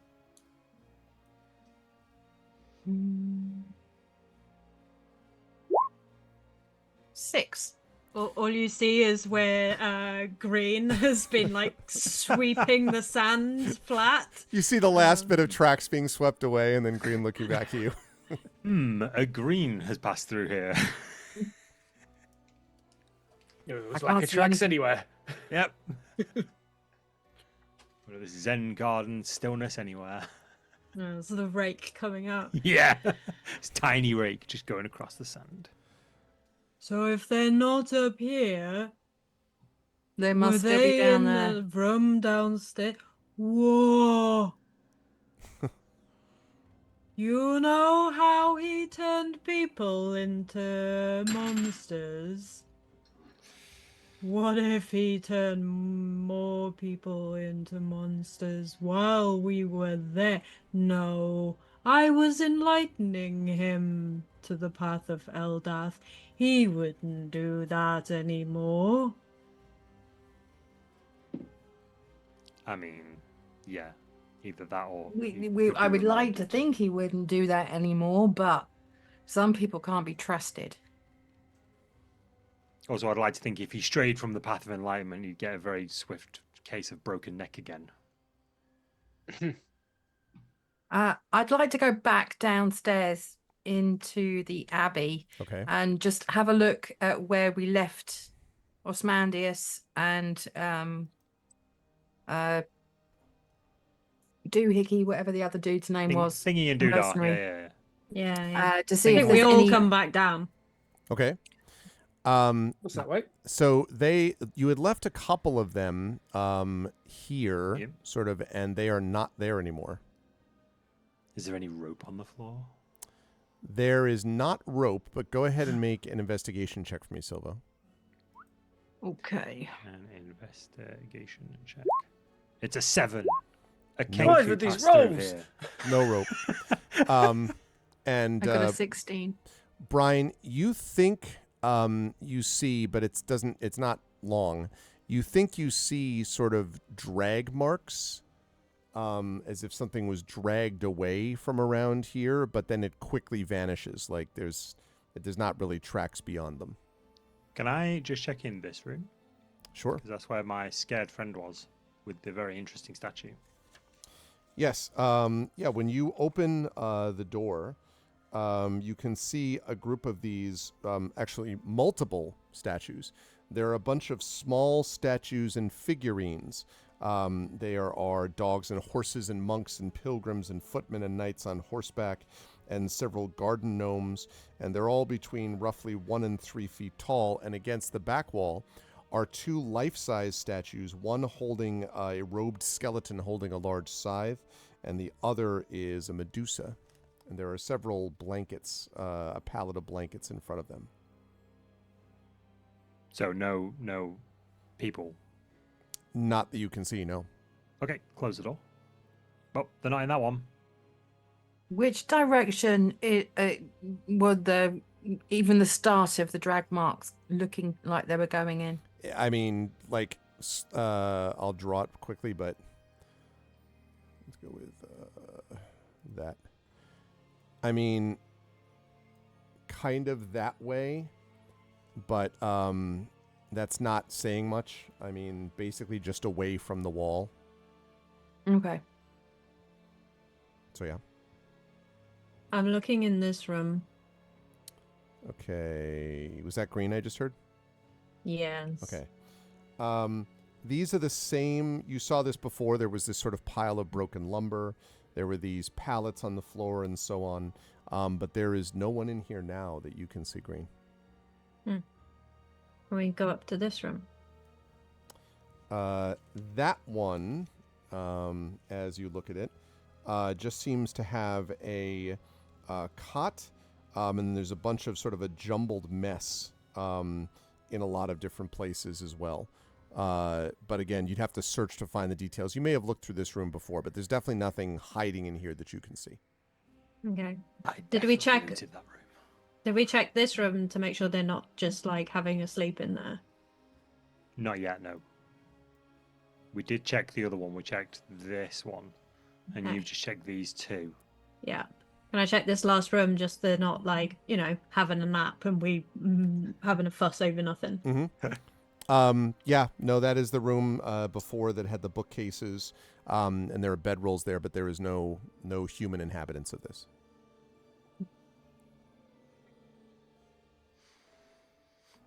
Silver's just going to open this door and have a peek in. Okay, which I don't think you've opened that one before. Nope. If I'm not mistaken. Okay, so when you open this door here, Green holds on to the wall. you don't see any people, but this chamber reeks of wine. There are small kegs that are scattered absolutely everywhere, and there's a sorry. This Oh, one. I opened Morth Wheels by accident. My fault. Well, we're going to open both of them. It's just, if one of them's not trapped and one of them is. Okay, yeah, my fault. Never mind about reeking of wine. You see none of that. None of that. Hey, whoa, I could go for some wine right now. Sorry. Yeah, sorry, I was looking at the wrong person. I apologize. Okay, yes, that room though. Inside this room Contains a crystal statue. exactly. It's a crystal statue of a god. No, inside this room, actually, there is a large cauldron that's filled with smoldering charcoal in the center of this room. And there are cookware and seasonings, like assorted cookware and seasonings resting on the floor and on shelves. And on the shelf, you can see there is, even from here, an ornate scroll tube. The room is fairly clean from what you can tell, but the air is definitely humid and greasy. And there is a large tub of dirty water standing in the corner, surrounded by dirty dishes. Is this a kitchen? Sure seems like it has the qualities that would lead you to believe that, yes. Yeah. Green comes up behind and he's like, "Oh!" And he like rushes in to start cleaning. Oh, look at this! Oh, 10 points of psychic damage right there. Yeah, exactly. Take 15 heart damage. So how could anyone live in this mess? hi, Kilgore. Silvo just slowly closes the door. Okay. Green's going to be in there a while. Green, one thing I do want to note is that if you take any time to look at the scroll tube, and I'm asking you this because you're doing this thorough cleaning, are you doing that? I don't want to assume, but since you're... Is it dirty? It's on the shelf. Not really. It's on the shelf. Greasy? The air in here is a little greasy. The rest of the room's not in terrible shape, but, you know. Everything's going to have Right. like that old kitchen grime on it. Mm-hmm. If Exactly. it seems like it's salvageable, Green will throw it over to The closed door. I was going to say, because the door's to closed. Silvo. Dun, dun, dun, dun, dun, dun, dun. He assumes that Silvo is in the room with him and just throws it towards the door, saying, "Catch!" Okay. It I just, tell you what, it I just will try- bangs I will- helplessly. Okay. No, it's fine. I will try and catch it. Dexterity check. Dexterity I will check, try please. and catch it. 6. It hits me in the head. Yep. Literally, you just hear a, oh! Dunk. Ah. How did that work? I'm the one you can't see. Yeah, and after that, he's gonna focus on cleaning. Okay. Quick question, actually. If I pick something up whilst I'm invisible, is the thing I pick up then invisible? Yes, while it is on your person being held by you. Nice. Yep. If I hug like waves, does waves then become invisible? No, has to be some kind of an inanimate object, something that is on your person that you are carrying, and that is, there's a whole question of, you can't make people invisible without their consent, basically. So. Okay. Yeah. I mean, definitely consent is 100% important for invisibility. No, I mean, I Everything was else. being a little snarky, but Yeah. regardless of that, yeah, no, it did not if you hug them, but items, yes. Okay, cool. I'm going to pick up the scroll case and Okay. have a look at it. Green, you notice the multiple case is not disappears. okay. Actually, Green probably doesn't notice because Green is already busy cleaning, I would assume. It looks like this very ornate, elaborate scroll tube, Silva. I swear to God, if this is the evidence that Morthwell wanted all along, I'm not going to be happy. I'm just going to walk out of the room and towards where I think Morthwell might be. Item, 10 skeletons invisible. to attack Saltmarsh. Signed, Yeah. the following people. No. That's all I've been looking for this whole time. Hey, Hillness. How are you, man? Okay. But yes, it just looks like an ornate. Does not look like it's sealed in any way, Silva. Cool. Are you just taking it with you, or did you say you are opening Yeah, no, it? I'm not opening it. Okay. All right. What if it's a scroll I- of I- crystal I statue barely- command? I barely know magic. Like, I'm not gonna screw around with this. Morthwell's the smartest man I know. The way to the one thing that can beat the big bad. Exactly. Yeah, Hillness. there's a higher than average chance I got the highest int on the party. And now you're opening this room that you're in front of, that Morthwell's in front of, or I was opening that room. okay.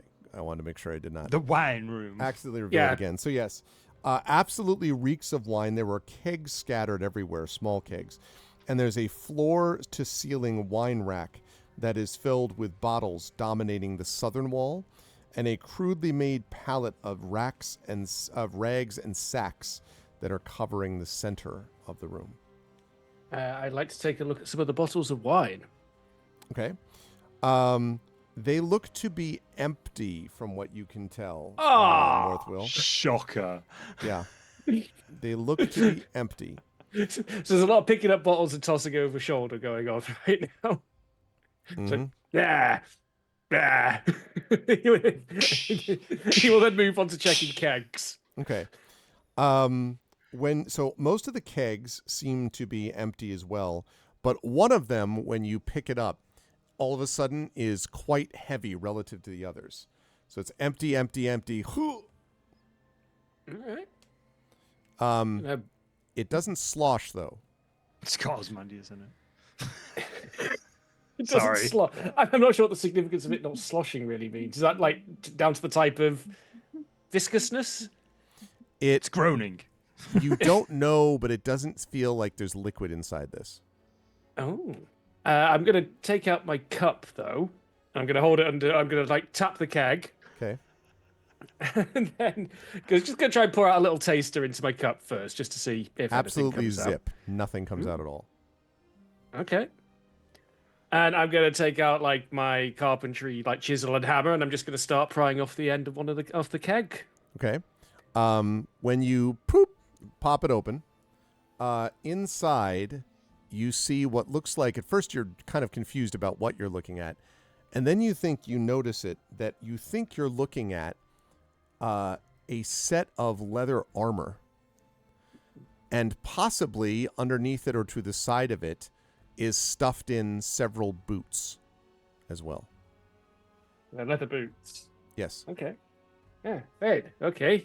So I went to a lot of effort to hide this. I hold up the leather armor and boots. Which stink of wine, by the way. Which stink of wine, by the way. Do we recognize? Is it Bailey's I mean, armor? do they look magical in any way?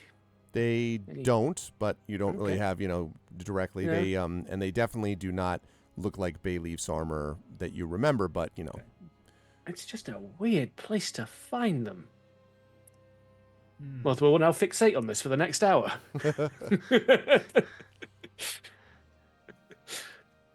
I don't know. There doesn't seem anything special about them. Just seems a hell of an odd place to keep some armor. Like, why go to all the effort of opening a keg?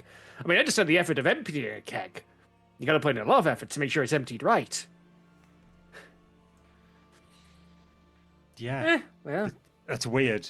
it's weird, but it's by far the least weird thing we've had in this place. That's true. On the scale, it's pretty normal, but It didn't blow up. It didn't try to eat us. It didn't melt green.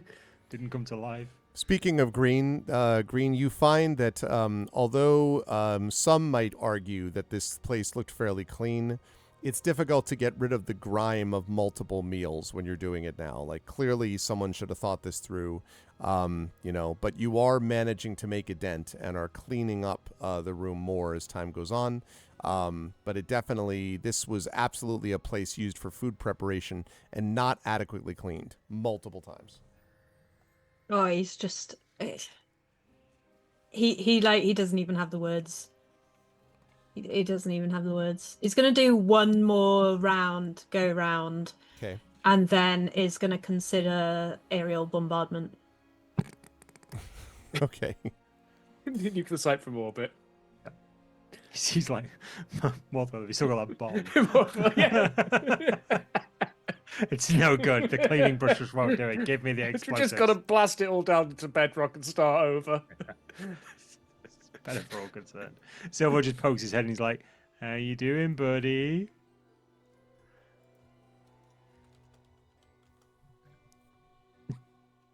Silvo? Oh, Yeah. right. How's it going?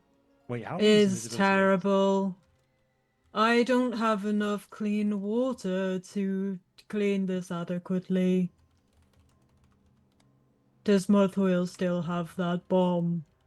Let's maybe put a pin in that. Does anybody know how to create water? I do. Get in here, quick.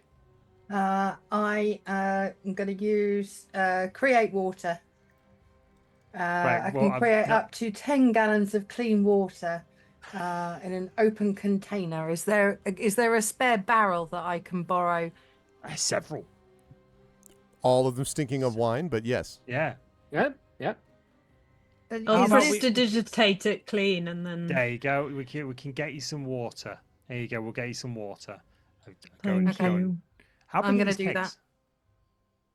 How are these like big? Like Silver would be able to drag one, or is it like a multi-person keg? Not multi-person, but they probably are. They're decent sized, but they're not like they're barrels basically, but they're not. Yeah, so he could roll it. Yeah, Like, he you could fit like, a person in it maybe. yeah. Okay, so Silver's going to roll one of the barrels out and roll it into this room.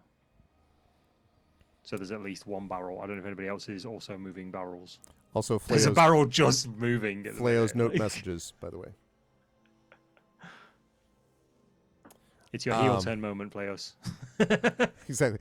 Now's the time to reveal. No, that's not. That's not it. I am the Shogun all along. Right.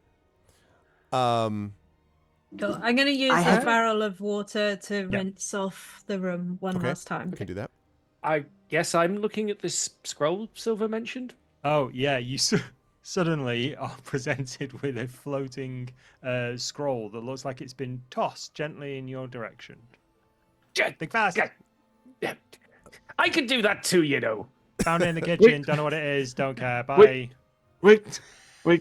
I hear, and then Oceana switches to that water, Aquin. That's what it's called. Aquin, yes. Aquin. Yeah. And it says something's coming up from the sea. It's something. I can hear something. I can feel something. Something is coming. New boat. Giant enemy Um, crab approaches. Hey I'm reading this everyone! scroll. Oceana says that there's a big thing coming up from the sea. We haven't even had dinner yet. I I'm still sorry, have a the door. kitchen isn't clean. I'm doing my best. My standards aren't that high. Don't worry about me. Also, Morthwill, just quickly, since you were looking at it, this you can see that the scroll case is not sealed shut or anything. Just so you know. I'm just going to open it and have a look quickly because there's something important coming, but I want to know what this is, especially if it's an evil thing from the sea begone.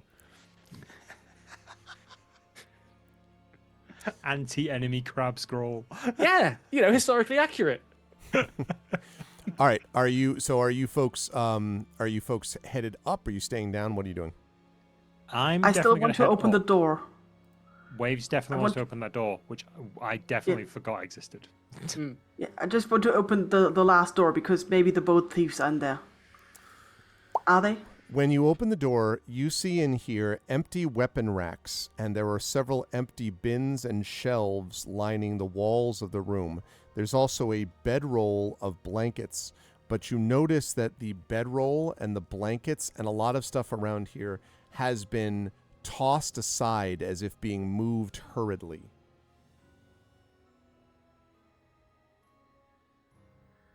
Like somebody has been searching the room? Or someone just bailed out of it really quickly.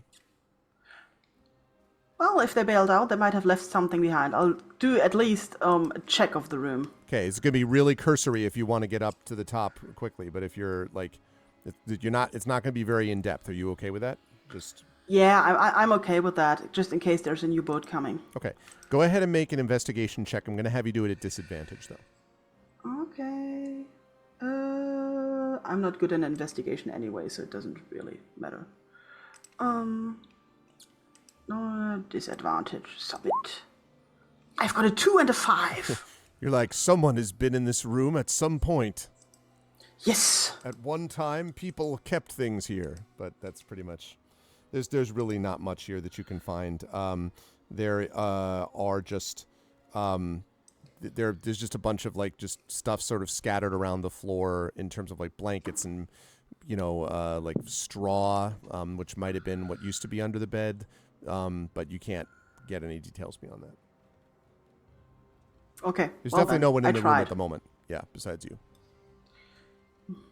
Okay. Well, I tried.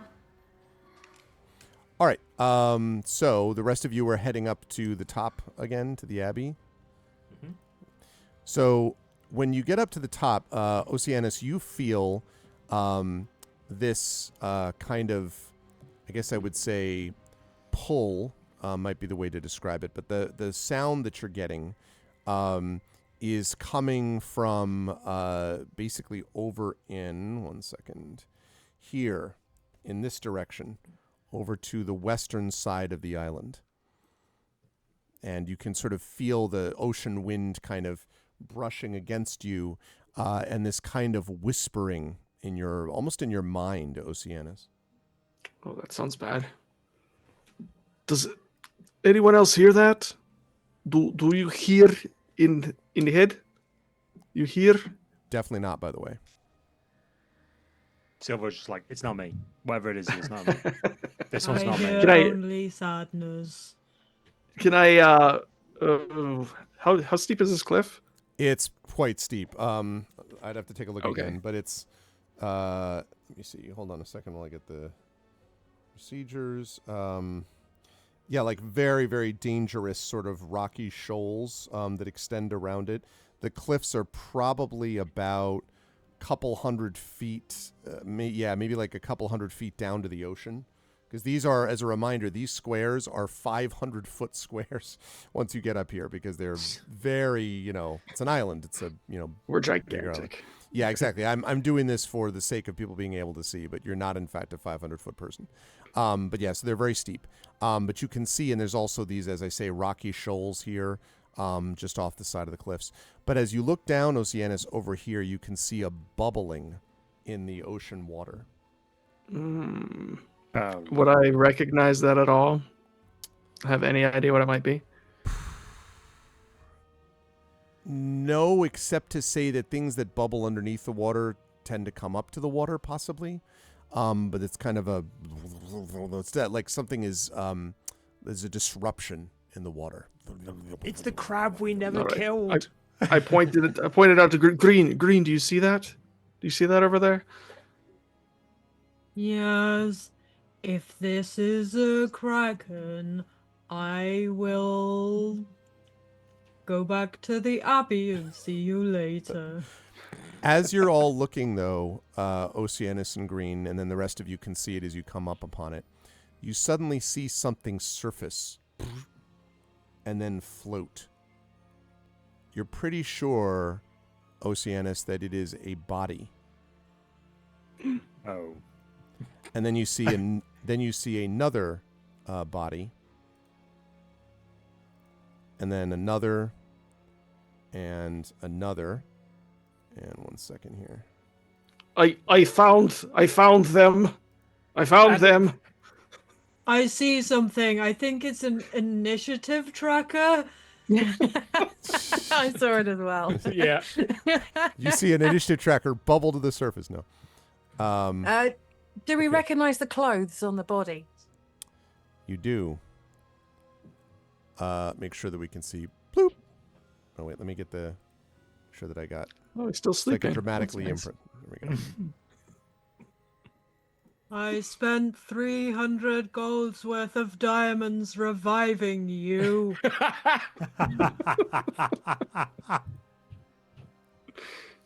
You see. This is why you the- never heal NPCs. You see what looks like the bodies of Ozymandias and the. Let me get that thing. Wait, why am I not? What layer are you on? Why am I not seeing this properly? Okay, I don't know why it's not showing the right. I mean, but it those two doesn't matter. guys look like Sean Bean, so that was a given. Yeah, exactly. Exactly.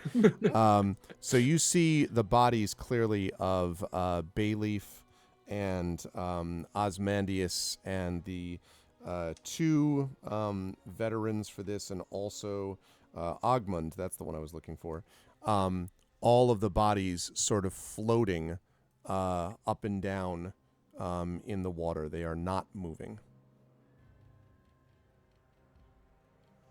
Someone's missing. Do they look Right. like they've been? Oh, yeah. Someone is missing. There's big guy, backstabber, Scared guy. dodgy guy, bodyguards. Where's the weirdo? The scared guy, yeah. Yeah, you don't see the weirdo. What? Where's his name? The Odious. Odium. Odium. Odium. Yeah, the guy who What's was Odium? obsessed with the statues. The guy whose name means hate. Yeah, that sounds Yeah. mingled with disgust. Yeah. We just heard he was really scared. Are there any more bubbles coming up? No, just these 5 bodies floating on the surface. And you notice that besides the waves now, the regular wave, not your waves, ocean waves, that they seem to be sort of moving towards the shore, and the bodies kind of bump up against the shoals and get battered a little bit by them and so on. Well, I think this is a good time to leave. Morphin would like to read the top part of the scroll, just the title in the first few lines, if you can get a quick gist of it. Just like. That's why that was doing that wrong. I was like, what the heck?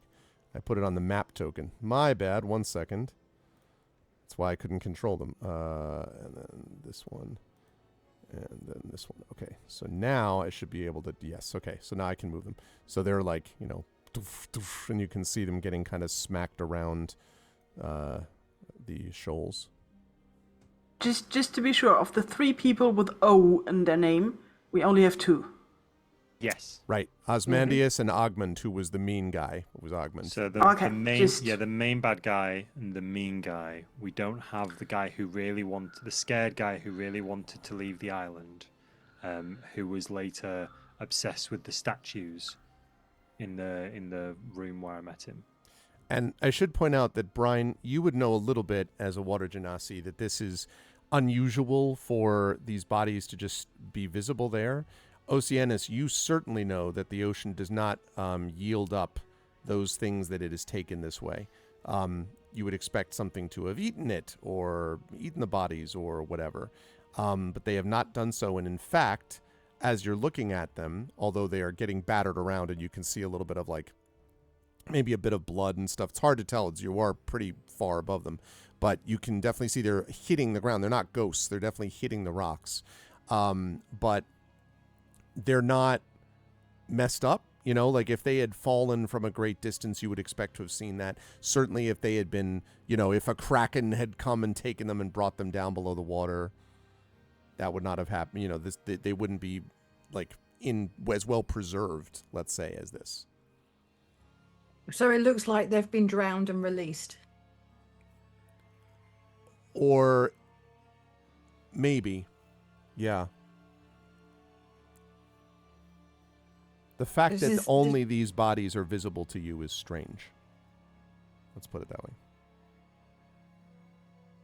I'm going to relay all of this to everyone. And there's no way of getting down for a closer look, is there? You could if you were to go through the dunes and onto the boat and then kind of make your way around.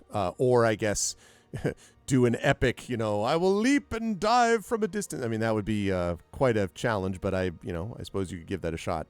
But the safer way would be to go, down and around to the south. Okay, I'm not going to do that. This is very strange. Should we just go? Green says a prayer to Aldarth. He's all about the calm waters and how they died in tumultuous waves, but now hopefully they will find some peace. Unless they were undeserving, in which case... There's always that funny bit at the end, isn't there? It's like, well. I don't really remember. Was there something special about the statues? Did we find anything? Not that we found. No, did we not? No, because I've got an exclamation mark or a question mark near the statue. So there was something about one of those statues. But I think there was something underneath it or looked like it had been moved, but it was really, really heavy. So I couldn't move it on my own. My character wasn't witness the conversation, but as I remember it, Odian I don't think I was either.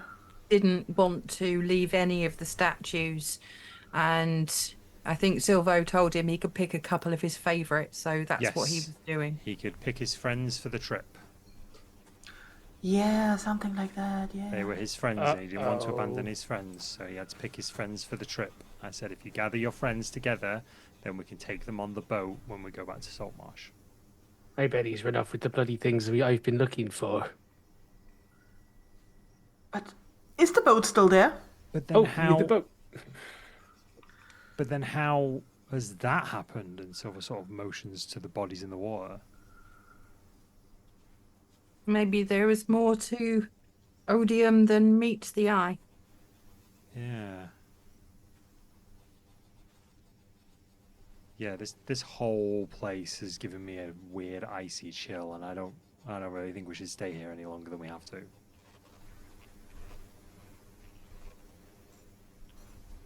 I I'm agree. happy to go home. I did not find inner peace here. To be fair, it was a monastery that had been burned down. The odds weren't good from the start.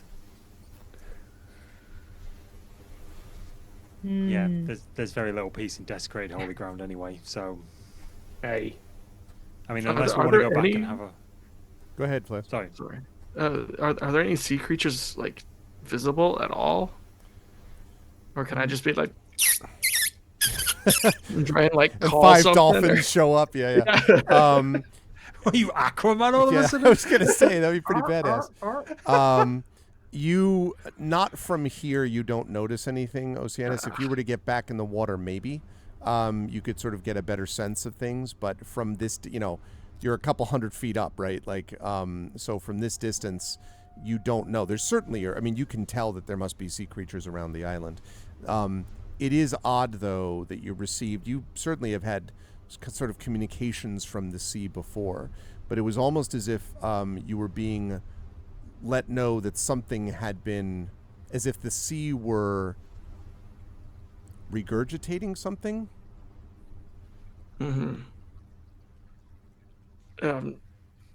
Oceanus is gonna try and stretch out his mind, I guess, to the sea, to the voice, to see if, like, what is this? What's going on? I would like you to make a wisdom check for me, please. Ooh. Green would like to cast guidance on him. Does And Green remind him know that of- Oceanus is doing it? Oh yeah, no, I don't. Never mind. Like, it's not a bad idea if Oceanus were to say it. Oh, Wow. It's a I mean, he dirty rolled a 20. Ah, Nice. okay. Oceanus, you reach your mind out and you sort of are listening, and then all of a sudden everything goes dead silent. And you are standing for a second, so it seems, alone atop this cliff. And your companions are not around you. You are just by yourself. Suddenly the sky has turned dark. And in your mind you hear, "Why have you come to touch my mind? You have come where you are not wanted. Who are you?" A deep, rumbling, sort of terrifyingly present voice in your head. Ooh. I am Oceanus, son of the sea. We are seeking information. The Sahuagin are causing trouble. We heard there might be information here.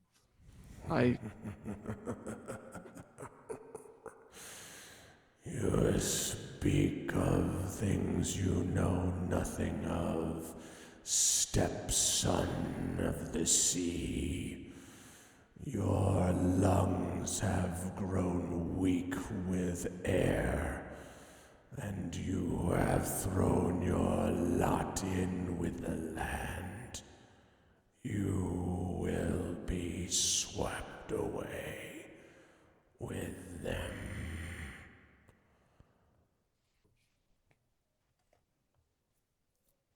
Can Oceanus try and break this mental connection that he's accidentally made with some really scary sounding guy? If you're going to try to do that, yes, you're going to need to make a wisdom saving throw. All right.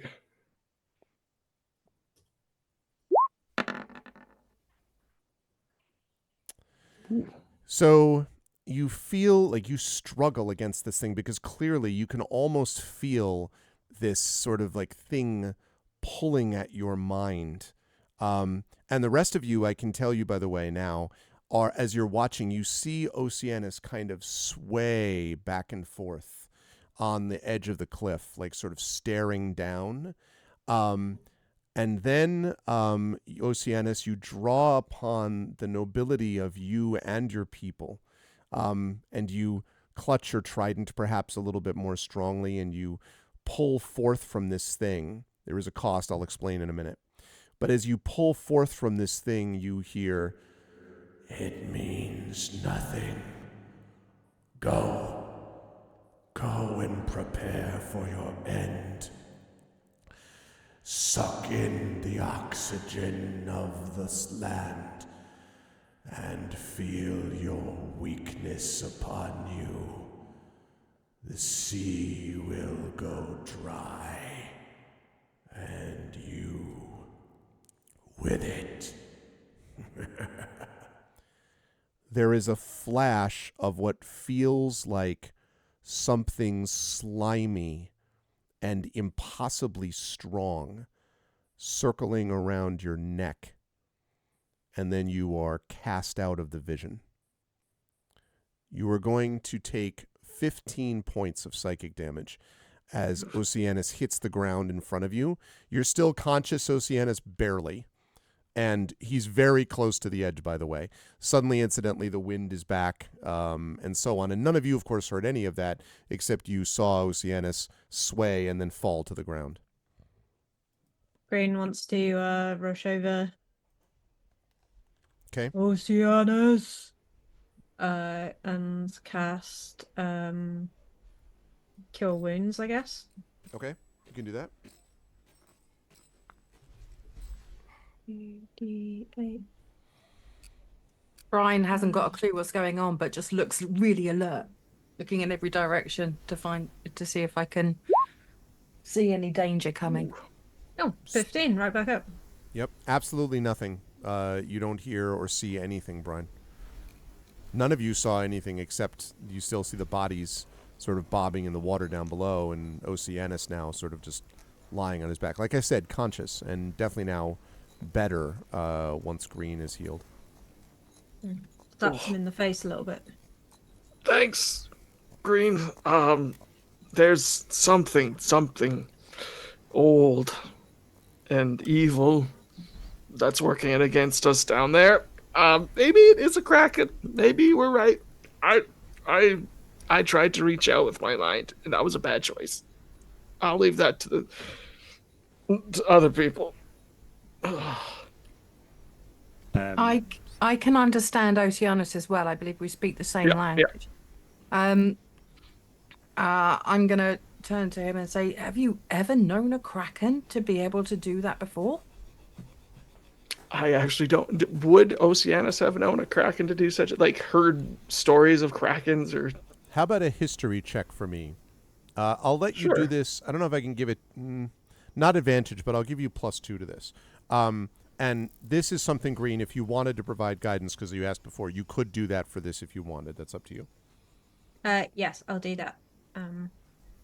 Think of calm waves with no krakens in. Unless you think it's useful to think about krakens, in which case feel free to think about one kraken, but maybe not two. You receive guidance. Like it. Yeah. All right. Yes, 1d4. Roll 1d20. And then I was +2 to the wisdom? Yes. Or to history, you said? Yes. Sorry. History. Okay. So, I forgot how to do this. Oh, good. Okay. Well, we got a 3 plus. Don't forget. +1. So 4. So 4. I normally don't do this, but given the sort of narrative quality of it, I'll give chat an opportunity if anyone has an inspiration from my channel.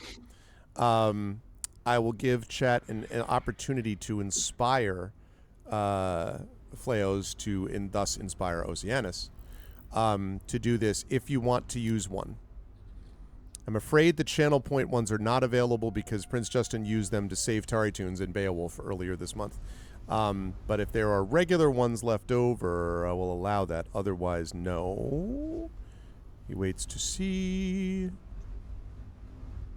Maybe. Actually, I don't want to make it, but I know that Hilness is in chat. You could do that if you want, Hilness, because I think you have an inspiration, although I might be wrong. I may be misremembering that. You may not have one. I have the stream on the other screen, and currently there's an ad for me, so they might not have heard. Oh, okay. Yes, so, all right, so Hilness does have an inspiration. I normally don't do that. I don't push it in this case, but I felt like there was so much cool stuff going on narratively that I wanted to at least give it a shot. So so you can roll that again. All the same bonuses would apply, including the guidance there. All right, I'm sorry, Hilness, if this goes poorly. I'll try my best. I mean, what's the odds of getting 2 natural ones in a row, right? Don't say that. Oh, it's not very good. But there's still the inspiration. It's better than a 1. Or did I just...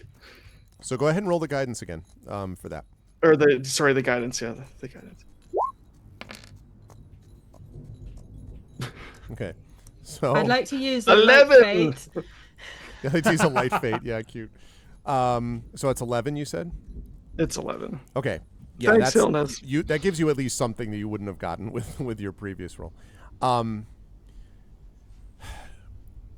You remember having heard stories from your family, stories perhaps that are used to frighten children, to get them to behave, about great creatures of the deep, creatures that could, in certain circumstances, rise from their relative state of torpor and gradually move along the bottom of the ocean floor and then come forth. Some say that they are the things which really control the world. Some say that they are things that people use just to get children to behave, right? Like, they don't know whether to believe them. And all we know is he's called the Stig. Yeah, yeah, exactly. But you do know that you remember having heard stories of creatures that secretly and for countless millennia have resented those who live on the land and what they think they can do to the sea. Maybe they're kraken, maybe they're leviathans, or something older still. But you have heard those stories, and until now, stories. They used to tell us stories when we were little to scare us, Be good or the Leviathan will take over your mind. Be good or the Kraken will grab you and eat you. I thought they were just stories, but this sounded like one of those things from the stories. I don't know if it's a Kraken, but there is something way stronger than I am. Maybe stronger than all of us. Maybe we can't win. I don't know. Maybe we can't do it. If I was your parent, I would never tell you stories like that. That sounds horrible. That is bad parenting. As a water genasi, have I heard any of these legends as well? Yes, but more dimly, Brian. I'll let you make a roll as well, but you're not going to get advantage on this and not +2. You can do a straight history check. What you'll get won't be as involved as Oceanus might have gotten, but you might have gotten some of this. Okay. And it should be noted that all of you, as people who live near the coast, have heard random things about beware krakens and all that, but that's sort of like at the level of here there be dragons, okay. Sailors' tales and the like. Yeah. Brian, I mean, there are places that you've never been afraid of anything in the water, but there have been places that are places that it is not wise for any creature, even one as easy with the water as you, to go near. But that's because, deep pits that go far down into the ocean where the pressure is too great, or places where giant squid or octopi might, lurk, or things like that. not anything about some kind of like all-controlling creatures or creatures that, you know, resent the land or whatever. That, no, you never heard anything like that.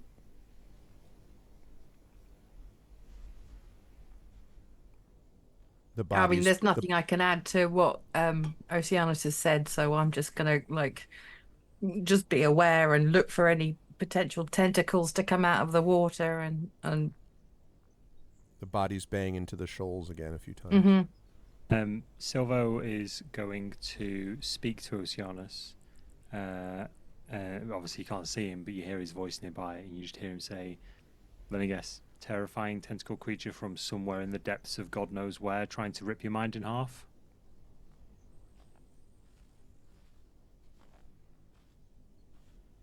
Oceanus unfortunately didn't catch much of that, given that his comments a little rough. But no, Elvish. Sorry, I will say it. Sorry. Of course, yeah. Sorry, I forgot you spoke Elvish. Yeah. Exactly. That's the one. That's the one that speaks to you. Yeah, you won't get used to that, but I like to think together we might be able to do a couple of things that'll piss it off enough. And you feel him help you up. I don't know how you could handle that more than once. I haven't. It's only happened the once, and it was a little while ago, and it was the most excruciating pain I've ever been through in my life. And I never want that to happen to anybody else, which is, I guess, one of the reasons I'm still doing this and not running for the hills. To know that whatever is out there potentially controlling the Sahuagin could do that to people. We got to put it. Oceanus kind of like grips Silva, almost like, you are so much braver than I am. Oh, there's a fine line between bravery and stupidity. I do not know which side I'm on some days, but I appreciate that.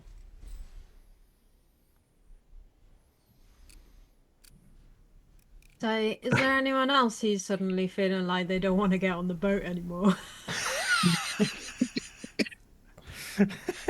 I just think maybe we're not done with the crystal statue and the big guy. Like, you know, maybe we should just go and fight the crystal statue. Some more. Yeah, there's some more corridors we could go look at. You know, I miss the acid pit. Wow. Eldritch terror from the deep, not on our resume. Go ahead, Martha. Mortha would like to look at this scroll that we found. Sure. Even if it's just a cursory, if it's like something that's going to take a long time to study, just to look at like the first few sentences, the title. Certainly not. If you're just going to open it. Yeah, open it and have a look. Take a look. When you open it up, you see seagull loaf. Item 1, seagull. 2, several handfuls of salt. Saute lightly over and you realize the whole thing is a scroll of recipes. Okay. There's seagull loaf, fish stew, flatbread. Okay, so sea-based recipes. Tentacle, Seagull recipes. tentacle pasta. No, I'm just kidding. It's really not. Still had Matt's bag of holding. I hate to say it, but what if the Sahuagin have found a way of communicating with this creature? They've recruited a lot of other members of all kind of factions and communities. I don't get the impression the Sahuagin are the ones in control of anything. I get the impression the Sahuagin are probably just the largest group of puppets in the control of this creature. Well, maybe it's this creature that's controlling the Sahuagin. Yeah. When are we supposed to be finding a key part for that chest we found? God, that was a few notebooks ago. I know that's kind of what led us here in the first place. Possibly. The metal thing, you're talking about the metal thing, right? The metal box, you know, Green's favourite box, because it never gets dirty. Oh yeah, that's a good Yeah, part. that one. I We've didn't left think in a that we churchyard, I were. believe. I didn't think we were like looking for a key for it here. I thought we were like looking for what's going on with the skeletons and investigating. Yeah, Yeah. it seems to have gone fuzzy on between Yeah, what led from that to here right now. I'm trying yeah, to. what the quest tree looked like from one bit to the Yeah. other. Like, It's yeah, I probably can't like a quite year remember. ago in our actual lives. Yeah, it was a while ago. Like I said, it was a couple of notebooks ago. Yeah, I can't remember that off the top of my head. I've got it written down somewhere. I gesture around, like broadly opening the arms and looking every direction, and then I say in his own voice, "Odium." And I Yeah. point like Yeah. in every direction, and shrug. Yeah, I can't remember who it was that discovered ODM in the first place. My character wasn't there. I was obviously listening. But I can't remember who went in. Was it Silvo? It was me. Yeah, it was Silvo. So Odium was there when we first went into the hideout, but he was sort of banished away by Osmandius. So he went to a room, and then when Osmandius and Ogmund were tied up, jeez, how do I remember all this? I did some snooping around because you guys had gone dungeon crawling. I did some snooping around in the rooms, found Odium in the room with the statues, and that's the last time I saw him. I walk towards the abbey entrance and just repeat, "Odium, Odium." I follow and call for Odium. Yeah, Odium! I do the same. Odium! I do the same. Odium. Okay. Maybe it's just hiding. So, and then if no Odium pops up, Nobody responds so far. I'll go down and have a search of the statue room. I will Before he leaves, Oceanus is going to try and chuck a rock at one of those bodies. It's a bit of a Wow. bit of a long shot. Okay. Wow. Dexterity check first. Consequences later. Yep. Yeah, so dexterity check first when you get a chance. Thank you. Oh, no, that was a save. Sorry. That's I'm okay. letting- That's fine. Probably doesn't really matter anyway. Yeah. I would also like a perception check from you, please. Sorry to make you do all those checks at once.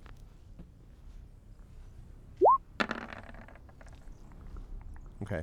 The rock does hit one of the bodies. Something seems odd about the way that it hits the body, but you can't really tell from this distance. Quite a throw, though. 200 feet up. You know? I was very tempted to say a tentacle grabs the rock and brings it below the surface. No, I don't do Just before it just hits below the it body, hits the surface. Yeah, no. But no. So that's what you see there. Meanwhile, down below in the abbey, when you've all arrived back down there, so you're going up there to explore the statues up here. As I Yes. move things And this I'm way. calling for Odium as I go through. I Okay. guess I'll help investigate as well. Okay. So you see these group of statues, and those of you, do I have anyone with a passive perception of 14 or better? 13. 13. No. 11. 11. How do I find out? It On left-hand side of your sheet, Yeah. near the bottom of your skill checks. It should say Oh, passive I've got wisdom. 16. okay. Nice. You see, does anyone else have 14 or higher on the passive perception? Sorry, you do not. You do, Green? Or you don't? Sorry, I do have 14 as well. Okay. So Oceanus and Green and Waves, when Oceanus arrives, because I assume you do go down after that, Oceanus? Okay. So when the three of you arrive, you can see that the floor by the statue of the Medusa shows evidence of wear. Because As there's if two statues, isn't there? There's Medusa, and is it like a symbol of death or something? that's right. The one that is on the left is basically a robed skeleton holding this large scythe. Yeah. And the one that's on the right is the Medusa. That's where you have your question mark there. Yeah. And there it shows evidence of wear basically around this statue. And by Yeah, wear, I I'll- mean the floor right there. Can I see if the statue is movable or something can be pulled out from the statue or it can be turned or something? Let me get an I investigation list- check from you. Go ahead, Morthwell. Okay. I was going to assist with whatever was going on, really. Then do the investigation at advantage, Waves, and anyone else who wants to just on their own can investigate. 3 and 5. You're like, statue. Huh, blah. Hey, let me take a closer look. Okay. 25. You're like, well, obviously it's right here. Waves is like punching at the spot that you're like, but look. Yeah, I'm picking No, you see, at there's it a with my floor in the beak. stonework. Yeah, exactly. Like I'm just picking at it with my beak, like pink, pink, pink. Are you really doing it a tick, tick, tick around the statue? All right. Just wanted to be clear. All right, so after this one I think a 3 and a 5. That's appropriate. That's probably reasonable. Hi, Izzy's. Okay.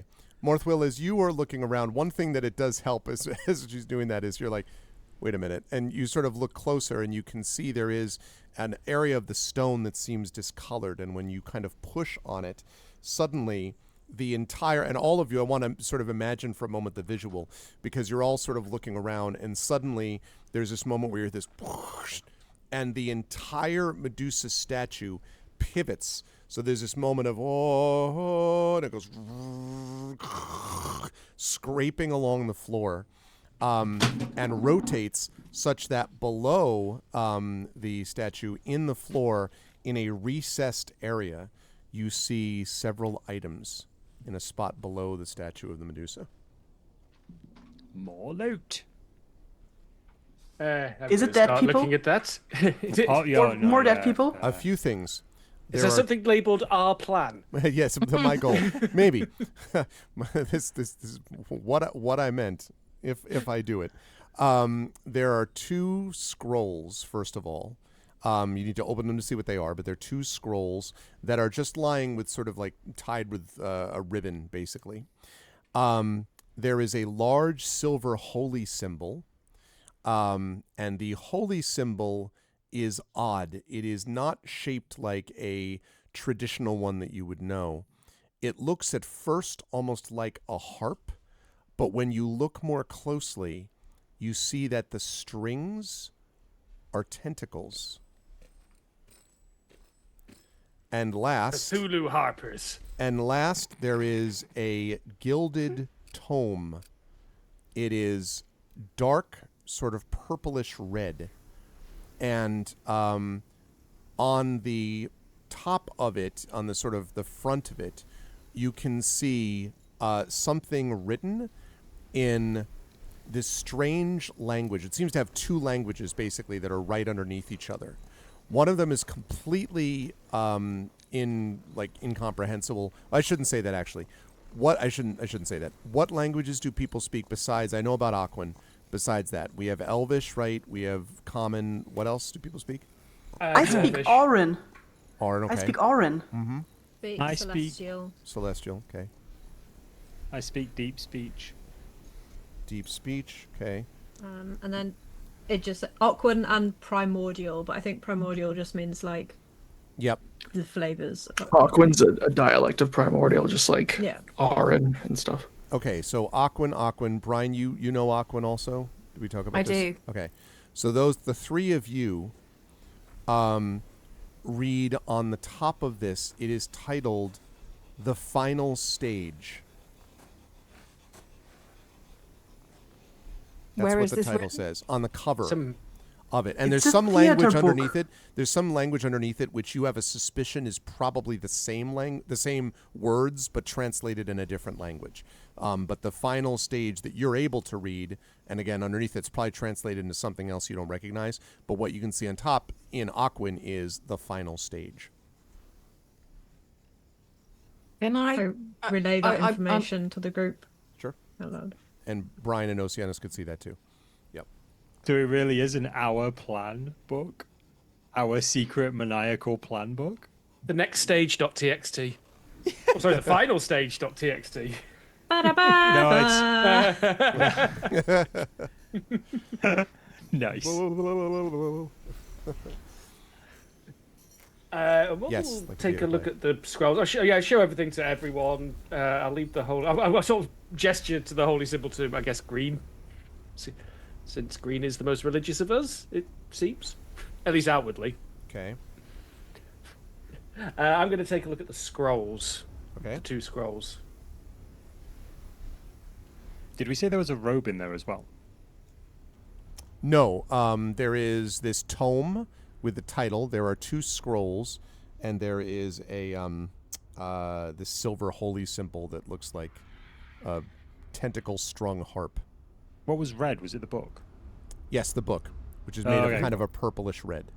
Oh, I'd heard sorry, purplish not a robe, red, but and a I tome. thought- I heard purplish red, and I thought robe, and I'm like, ooh, a red robe. Where have we seen that before? Mm-hmm. Okay. Sorry, what was it the amulet holy item that was handed to me? Yes, silver holy symbol of some kind. The tentacle harp. Can I do a religion check to see if I recognize it, please? Sure. I should also note that as you're looking at it, Green, now that you're looking at it closely, the symbol, it's shaped like a harp, but it's shaped like a different kind of shaped harp. It looks like a fin, like a shark fin. The inside of which is strung, as I say, with these things that look like tentacles. And so now, yes, you can do a religion check, and you can do this at advantage. Looks a little bit like a lyre.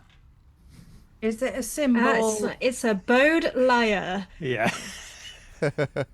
Not to confuse with a lute, because it's very common. No, that's mistake. definitely not.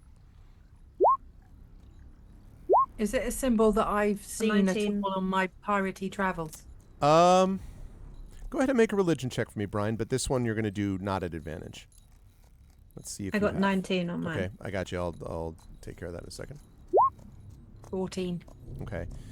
Maybe, Brian, you think you have come across this symbol once or twice, although this looks like a little stylized version of whatever it is. You don't know the details except that generally when you have encountered people using this, like you've had a few crew members, right, on your ship that would use this, they were not the most reliable or trustworthy people that you would have run into. However, Green, you recognize this, you think, as a holy symbol, because you've seen something like it before, although, as I say, stylized, not exactly this way. This looks like a holy symbol that is used for a particular god. Sikola is the shark god of the Sahuagin. And Sikola was a creature that was emits an aura of fear. The avatar of Sikola could swallow a man whole, was immune to fear, was immune to persuasion, to being pacified. It was the god, as far as you know, is the fiercest of predators that demands not only allegiance but strength from its followers and eats those that do not fulfill his will or his wishes. But you thought, Green, that this was a god that had been long since dead and left behind, a cultish rumor, sort of holdover religion of the ancient gods. But this looks like a well-kept and well-maintained holy symbol of an intensely and extraordinarily evil creature, which was known to pair with great creatures of the sea for its own purposes. So, You think Oceanus spoke to a god? Yeah, did Oceanus relay what had happened to the rest of us? Yeah, I mean, more or less. You could ask for specifics more. Like, Oceanus didn't say, I think I spoke to a god or anything like that. Just something But old we and know powerful. that a big sea powerful creature. Yeah, then I'll, I think that Odium might have been a follower of Sokola who did have avatars of the ocean that were big, bad. Yeah, that's him communicating everything that you said. So a bad old god, best left forgotten, but somehow has been remembered. You also have no idea what the hell the tentacle thing is about. That's not something you ran into before with this symbol. But I've run into a kraken before, so you know. Yep. If she's working with the giant kraken, shark, kraken, big creatures that eat men whole, worshipped by the Sohugan. It's all coming together. He says with like zero intelligence, so nothing is actually coming together for him, but he thinks that saying so will help it come together for somebody else. Just saying words, Sahugan, Sokola. If I see. Odium is the follower of Sokola, then begs the question, where is he?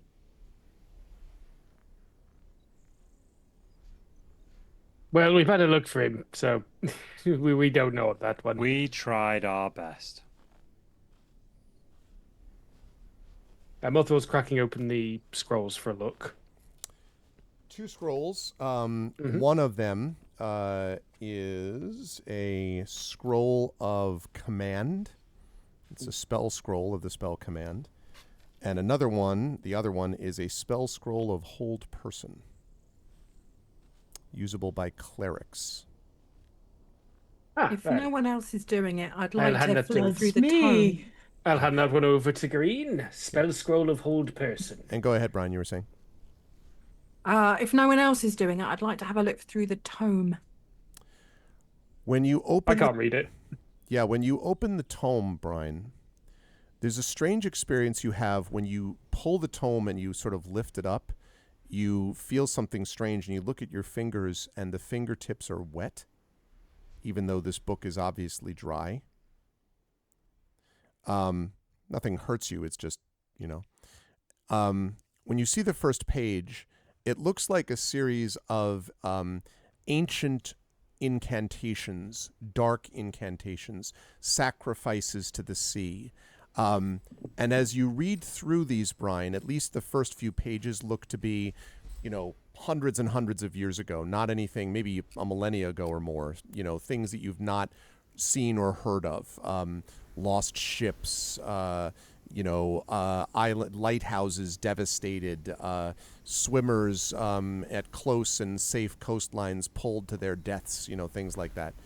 But as you read along, you become more and more troubled because you begin to see descriptions of attacks that almost feel like the equivalent of like stories, except they're stories of like battle plans, like stories of things that were done, about ships that were pulled down to the depths that you heard of. And you had heard about this thing is lost at sea. And, you're a pirate. So, uh-oh, we lost somebody. They're back. Oh, no. We lost someone for a minute, but now every one of the windows is wrong. Sorry, that was me. God, son of a... All right, let's see. Oh, my God, I'm going to do this with 7 windows. Okay. Let's see. There's waves. Go over here. Okay, there's waves. All right. Morthwill, you are not Brian. And Brian, you are not Silvo. Okay. Brian is not Morthwill. I almost got it. Yay, everyone's back where the way it should be. Okay. Yeah. I just want to say that I'm the only face that didn't cause any trouble. That's there. right. You were not a problem at all. Exactly. So, but they are ships, Brian, that you specifically know. You had heard like this thing is lost at sea, and you're used to hearing about ships that are lost at sea. But these are specific references to pulled down to the depths, followed by item listings, like here's how much gold we got, here's how many, and most disturbingly, here are how many new servants we received. And you keep seeing this number about the number of servants that are received. This continues, and then, Brian, we get to maybe the book's about half full, so right before, maybe 2 pages before it, you see a reference to your ship. I'm reading this all out loud as I go. Yeah. You see a reference to your ship. and a reference to your ship's destruction, and a reference to new servants being added. And the page afterwards says Saltmarsh, and then there is a huge entry, so enormous and significant that we lose our Zoom windows again. I'm going to wait and see if it works. This was the thing I was looking for. This is why we've been down here for 3 sessions, and it was in one of the first rooms that we didn't look in. All But those hey, the loot traps, was- all those monsters. But to we be got fair- lots of loot. It was a nice party bonding experience. It was. We got some nice equipment for people. Green's been scarred for life, granted, but I still want to take the undead ogre home with us. And I think I'm trying to, I guess it's dangerous to start making window changes, because the minute I do that, he'll pop back up. But his internet's died. He says, wrap up without him, you'll have to catch up at the ending on the VOD. Otherwise, it's going to be a nightmare to close out, he okay, says. sounds good. All right. Well, then what I will say is, as I try to correct everyone frantically on the fly, probably the last thing that I imagine that we see is looking at that sort of tome, and Brine, you looking in the details about it, saying Saltmarsh, and then seeing the estimated dates. Every other thing that you've seen to this point has been sort of referencing things from, as I say, hundreds of years ago. But the Saltmarsh thing has a date that you recognize, because it is a date only about 1 week from today. And that is where we're going to bring our session to a close. That's what I would have done dramatically if I was not shut off by the thing.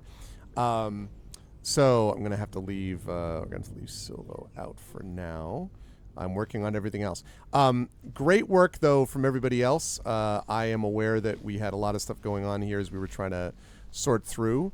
But we did manage to do it. And I just, I don't know, Saber, like I figured, well, at some point they'll make the decision that they want to explore these other things, or maybe they won't. And, and you did get to see the big, giant undead thing that Pyron was so excited about.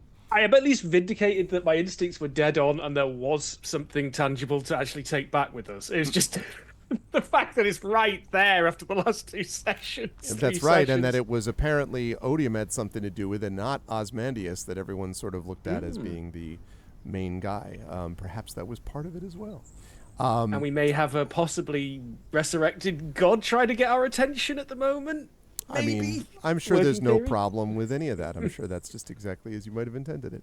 But it was really fun to watch, and it makes me very excited to see how we go. I have some thoughts about how we'll manage some things that we discussed in the green room, but we'll talk about that later on. For the sake of just sort of ease, I'm going to put Fleos in the middle, and I won't make him say goodbye quite yet, because we'll go over to the far right.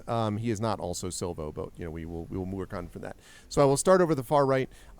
Bruce, good stuff today from Green. I was really loving the idea of you screaming mantras of inner peace and calm at Waves, who's frantically running across the water to see if the boat's still there. That was just a tremendous visual I loved. And also, of course, Green had a chance to kind of get a sense of some of these creatures, like having religious knowledge of these creatures means that Green knows a little bit about possibly the implications of what this thing is, in a way that perhaps the others, maybe not Oceanus and Brian, know a little bit more about it, but from a religious point of view, certainly Green understands a bit more about what these things are about, and that's going to be an interesting experience. So it was fun to see all that get played out, and I'm excited to see more of how Green handles things going forward. In that spirit, how did you feel about today's session, and where will the lovely folks find you next, Bruce? Yeah, I felt pretty good today. I did also really enjoy, Green as an evolving character, and he's gone through a sort of pretty intense fear period, but he's coming out the other side with coping mechanisms such as meditation, in which he imagines a calm pool and definitely not, a raging ocean capsizing his boat and a kraken coming to kill him. So yeah, he's finding coping mechanisms, sharing them with the team. Hopefully, we can all find inner peace together. And I think that would be the ideal outcome, really, for all of us, regardless of what happens to Saltmarsh. And the fine folks will find me next right here on the next By the Dice Roll stream, because I am a wonderful exclusive just for you. I always appreciate the exclusivity. Always a pleasure. Thank you, Bruce. Good stuff today. Inanna, great stuff from Brian as well. Brian constantly being conscious of having to think of, maneuvering undead creatures around a place and seeing what there is. There's an old Incredible Hulk comic strip from many decades ago that shows at a certain point he somehow gets linked to this kid. And this kid somehow is able to control the Hulk so long as he's awake. But when he falls asleep, then the Hulk gets really angry and tries to break out of his control. And I remember several really, powerful, like for me as a kid, looking at these panels where he's like falling asleep and the Hulk is like bashing against the quote cage that he's put him in. And he's like, I have to stay awake, but I can't, and all that. And I was thinking a little bit about that. Like, I have to keep looking at them. They have to be in sight. They have to see me. And what happens if they don't, and all that. So there was that. And then also, of course, Brian, the awareness, as I just said, the aquatic characters in particular, being aware of what the impact of something like this might theoretically be. And I am curious to see if this has any impact on Brian about, like, why did you find something about your former ship? Like, in this tome, in this journal. So that was interesting. I'm looking forward to seeing how Brian reacts to that going forward. How did you feel about today's session? Where will the fine folks find you next? It's always a pleasure. Enjoyed it brilliantly. Everything's ramping up to 11 now, and things are going to get serious very fast. I'm slightly paranoid now that you've mentioned about the kid wanting to take over the Hulk, because I've left the specters in the room. So if they suddenly come barging in and I'm not noted for later, no. But yeah, no, really enjoyed it. People will be able to find me. I'll be streaming on my own channel on Friday. I'm trying to get back to a semblance of a regular schedule, and once I've got that sorted, people will find me back here on GOG doing some gaming streams in addition to By the Dice Roll. So yeah, looking forward to it. Good stuff. Thank you, as always, None. Always a pleasure. Also, a pleasure to have Fleos with us, who is not Silvo. Silvo is played, of course, by Wholesome Horror Gaming. You should check out all of Mike's stuff. Mike was great, as always, and I am excited to get more from him down the line. But his internet has crapped out, so but everything's fine. He's okay. But we did have a chance to have Fleos with us, return to Oceanus. And Fleos, you got a chance to actually, I know that it was not combat heavy today, but you did have a chance to actually get Fleos. Fleos. You got a chance to get yourself. You had a chance to get Oceanus some direct contact. And I wasn't sure how you were going to handle it, if you were going to try to reach out and see if there was something there. This instinct of something deeper and greater from the place that you spend most of your time was something that was going to reach through the walls of this place, and kind of connect to you. But you being like, let me go reach out back in return, and seeing that was an interesting thing to watch. If you had not, you rolled, I think, like a 20 on the wisdom connection. If you had rolled lower than that, you might not even have contacted the mind of the thing to begin with. But then you rolled that. I'm like, well, it's time for a conversation with whatever this is. And so that was interesting to watch play out. I am curious to see if during the time we have with Oceanus, hopefully we'll get another session next month and we can get one more time in at least before school begins. But I'm interested to see how Oceanus feels about all that and the implications for his world. How did you feel about today's session? What will the fine folks find you next? Yeah, I was really enjoying it. Like I mentioned before, I forgot to put it on my calendar, and so it was kind of a surprise this morning. Like, oh, this is happening today, and so I'm feeling a little off, and I'm sorry if that came out during the session. But I was very much enjoying it. It was almost like a bedtime story. I was almost falling asleep. This is amazing. Wait, no, I'm playing. being But touched by in the terms mind of a of god. Oceanus, yeah, that was unexpected. I didn't, I mean, maybe Oceanus regrets being able to reach out and touch the mind of whatever that was. I was a little afraid that he might get stuck there and not be able to make it out, at least not consciously.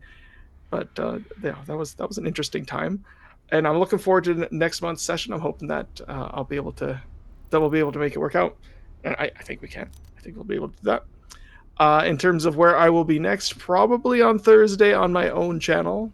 In the earlier times, I will be streaming a really old. Actually, no, it's a remake of a really old platformer called Jumpman, and it's very difficult. It's difficult. It's a struggle. And then I'm going to be playing some Wacky Wheels after that. And then who knows? We'll see. But that's where you can find me next. Good stuff. Thank you, Fleos. It was fun to have you with us again. Also fun as always to see Morthwill getting into things. The image of Waves pecking around like pecking around the base of the statue, and Morthwill being like, no, like just look at this thing, was very funny. And it was an interesting image also because now Morthwill gets to see this, and yes, as you were saying, it was funny to be like, this thing I was looking for was here, and we didn't look for it here. God. But on the other hand, maybe if you had just been like, right, we got the people, let's get back on a boat and get cruising, maybe you wouldn't have found this, and then you would have not had information or evidence or whatever that might be valuable to convince people that there's trouble brewing. And so now you had an opportunity to do that. Yeah, I'm very curious to see what Morthwill is going to think about in terms of prepping something else. I also was curious if you were going to try to rest and then prep something to blow up a statue, but party may be moving in a different direction from that now. Things happen since I put that plan out there. Yeah. I'm just saying. How'd you feel about today's Saber? Where will the fine folks find it was a lot of fun. So I made myself laugh with it was like imagining Bride and this ancient voice getting into a telepathy conversation, and the gods just like, stop shouting, flesh thing. Why do you? Can you hear me? Your time is fleeting. What? Didn't quite catch that. It's like the band. It's it's like the Banshee in Mass Effect. Like So yeah, it's been a good time, and like I said, when we found the treasure, like everyone immediately forgave me anyway, so I'm in the clear for the detour. Mm-hmm. And plus, we don't have to explore any more of it because now I'm satisfied, so I won't try and force anyone. I think everyone else is at the point where they're like, yeah, this will do, let's go. Let's go, that's actual evidence. It literally, this Saltmarsh is an attack place next week. That is what we're looking for. There is one person who wants to take home an undead ogre. Yeah, we have to work out the logistics on that. Will he fit in my bag? As long as they have to bring home an undead ogre leg. How many pieces, right? It's yeah. You take it apart, you put it back together again. It's IKEA. Necromancers do it all the time. It's like a Mr. Potato Head, but Mr. Undead Ogre Zombie Head. It's very similar. But as for me, you can catch me tomorrow right here on the GOG channel. I'm going to be doing some RoboCop Rogue City Unfinished Business, the new DLC for that awesome throwback shooter, which is just, if you love RoboCop, it's worth checking out. Checking out the stream tomorrow to see if you think it's worth checking out. You can always catch me over on my own channel every other day of the week. We're playing all kinds of stuff at the moment. We're going to be doing Abiotic Factor weekends with the co-op community, getting some Half-Life science crafting co-op on, because we're huge fans of that, and it's 1.0. And I may as well just say, I got raided by Jesse Cox last week as well. Oh, hello. Which was like, what the hell? I know, it was a Warhammer 40,000 Road Trader. It was just right place, right time, apparently. He had a sponsored stream. It wrapped up, and he's that's like, badass. I've never been raided by Jesse Cox. Right? See. It's like, awesome. That's a bit legit. What the hell? Yeah, that's awesome, man. Anyway, yeah, take care, everyone. Awesome. Congratulations. Good stuff. And good stuff tonight. And again, thank you for Dashboard Moobot, etc. And we did get and The Roar in the Tunnels was a good title, as it turned out. Last but certainly not least, Pyron, great work today, as always. Again, I like the idea that Waves was sort of pushing people towards several times. First of all, go look at the thing that you can control with the amulet, because clearly Waves is very enamored of the idea that you can grab onto this thing and then use it, so there's that. And then the second thing was the whole odium thing. And I imagine that Silvo and some others would have probably been like, we should go back and just do one last sweep and check out or whatever. But you were definitely saying, odium, like what happened to odium? Where's odium? Why is he the one that's missing? That sort of thing. So Waves was very on top of that. And of course, it turned out to be pretty significant because you found some information that you definitely wanted to have anyway in Odium's room. And I will be curious to see a little bit about what, how Waves reacts to all of this. The boat is here. I love the image of you running to try to find the boat. So you still got the boat, but figuring out what is going to happen and how to sort of plan all of this relative to this apparently imminent attack that you now have more details about some of its imminence. That's going to be interesting too. How did you feel about today's session, Pyre, and where will the lovely folks find you next? I will be very honest. One of the highlights for me was standing on Brian's shoulders. That was also great. I really like that. I really like that a image. Life-size parrot. I'm a bit afraid that Odium might have sabotaged the boat or something like that, or is in the boat waiting for us or something. And then say, like, you can only get back to Saltmarsh with me because otherwise the Olden Shark God will eat your boat or something. Like, I've got boat fears, like a lot of boat fears. And so that's like what I'm thinking about currently, like boat. Yeah. So I don't know when the wonderful people will see me next. Well, for our session, certainly. And, well, if something pops up in the meantime, some interesting multiplayer somewhere or there. But I've got a question for Flayos. I played Jumpman on the Commodore 64. Is that what we're talking about? Yeah, it's an unauthorized port to the MS-DOS that was made in 1991, but it's basically the same game. Yep. Okay, just curious about that. Also, just Arf, once you're done, I'm going to put in a raid for Tondagosa, because this is relevant to my interests. He is doing an unarmed playthrough of Ultima Underworld 2. Of course it is. I'm not sure if he's using attack magic, which would be kind of lame, of course, or is just going with his fists, which would be kind of awesome, of course. And I also forgive him for the one point where you have to use the magic dagger in that game. That's just not nobody's fault, like only the dev's fault. Yeah, totally. I'm pretty sure it's the same one who brought all the mazes to work.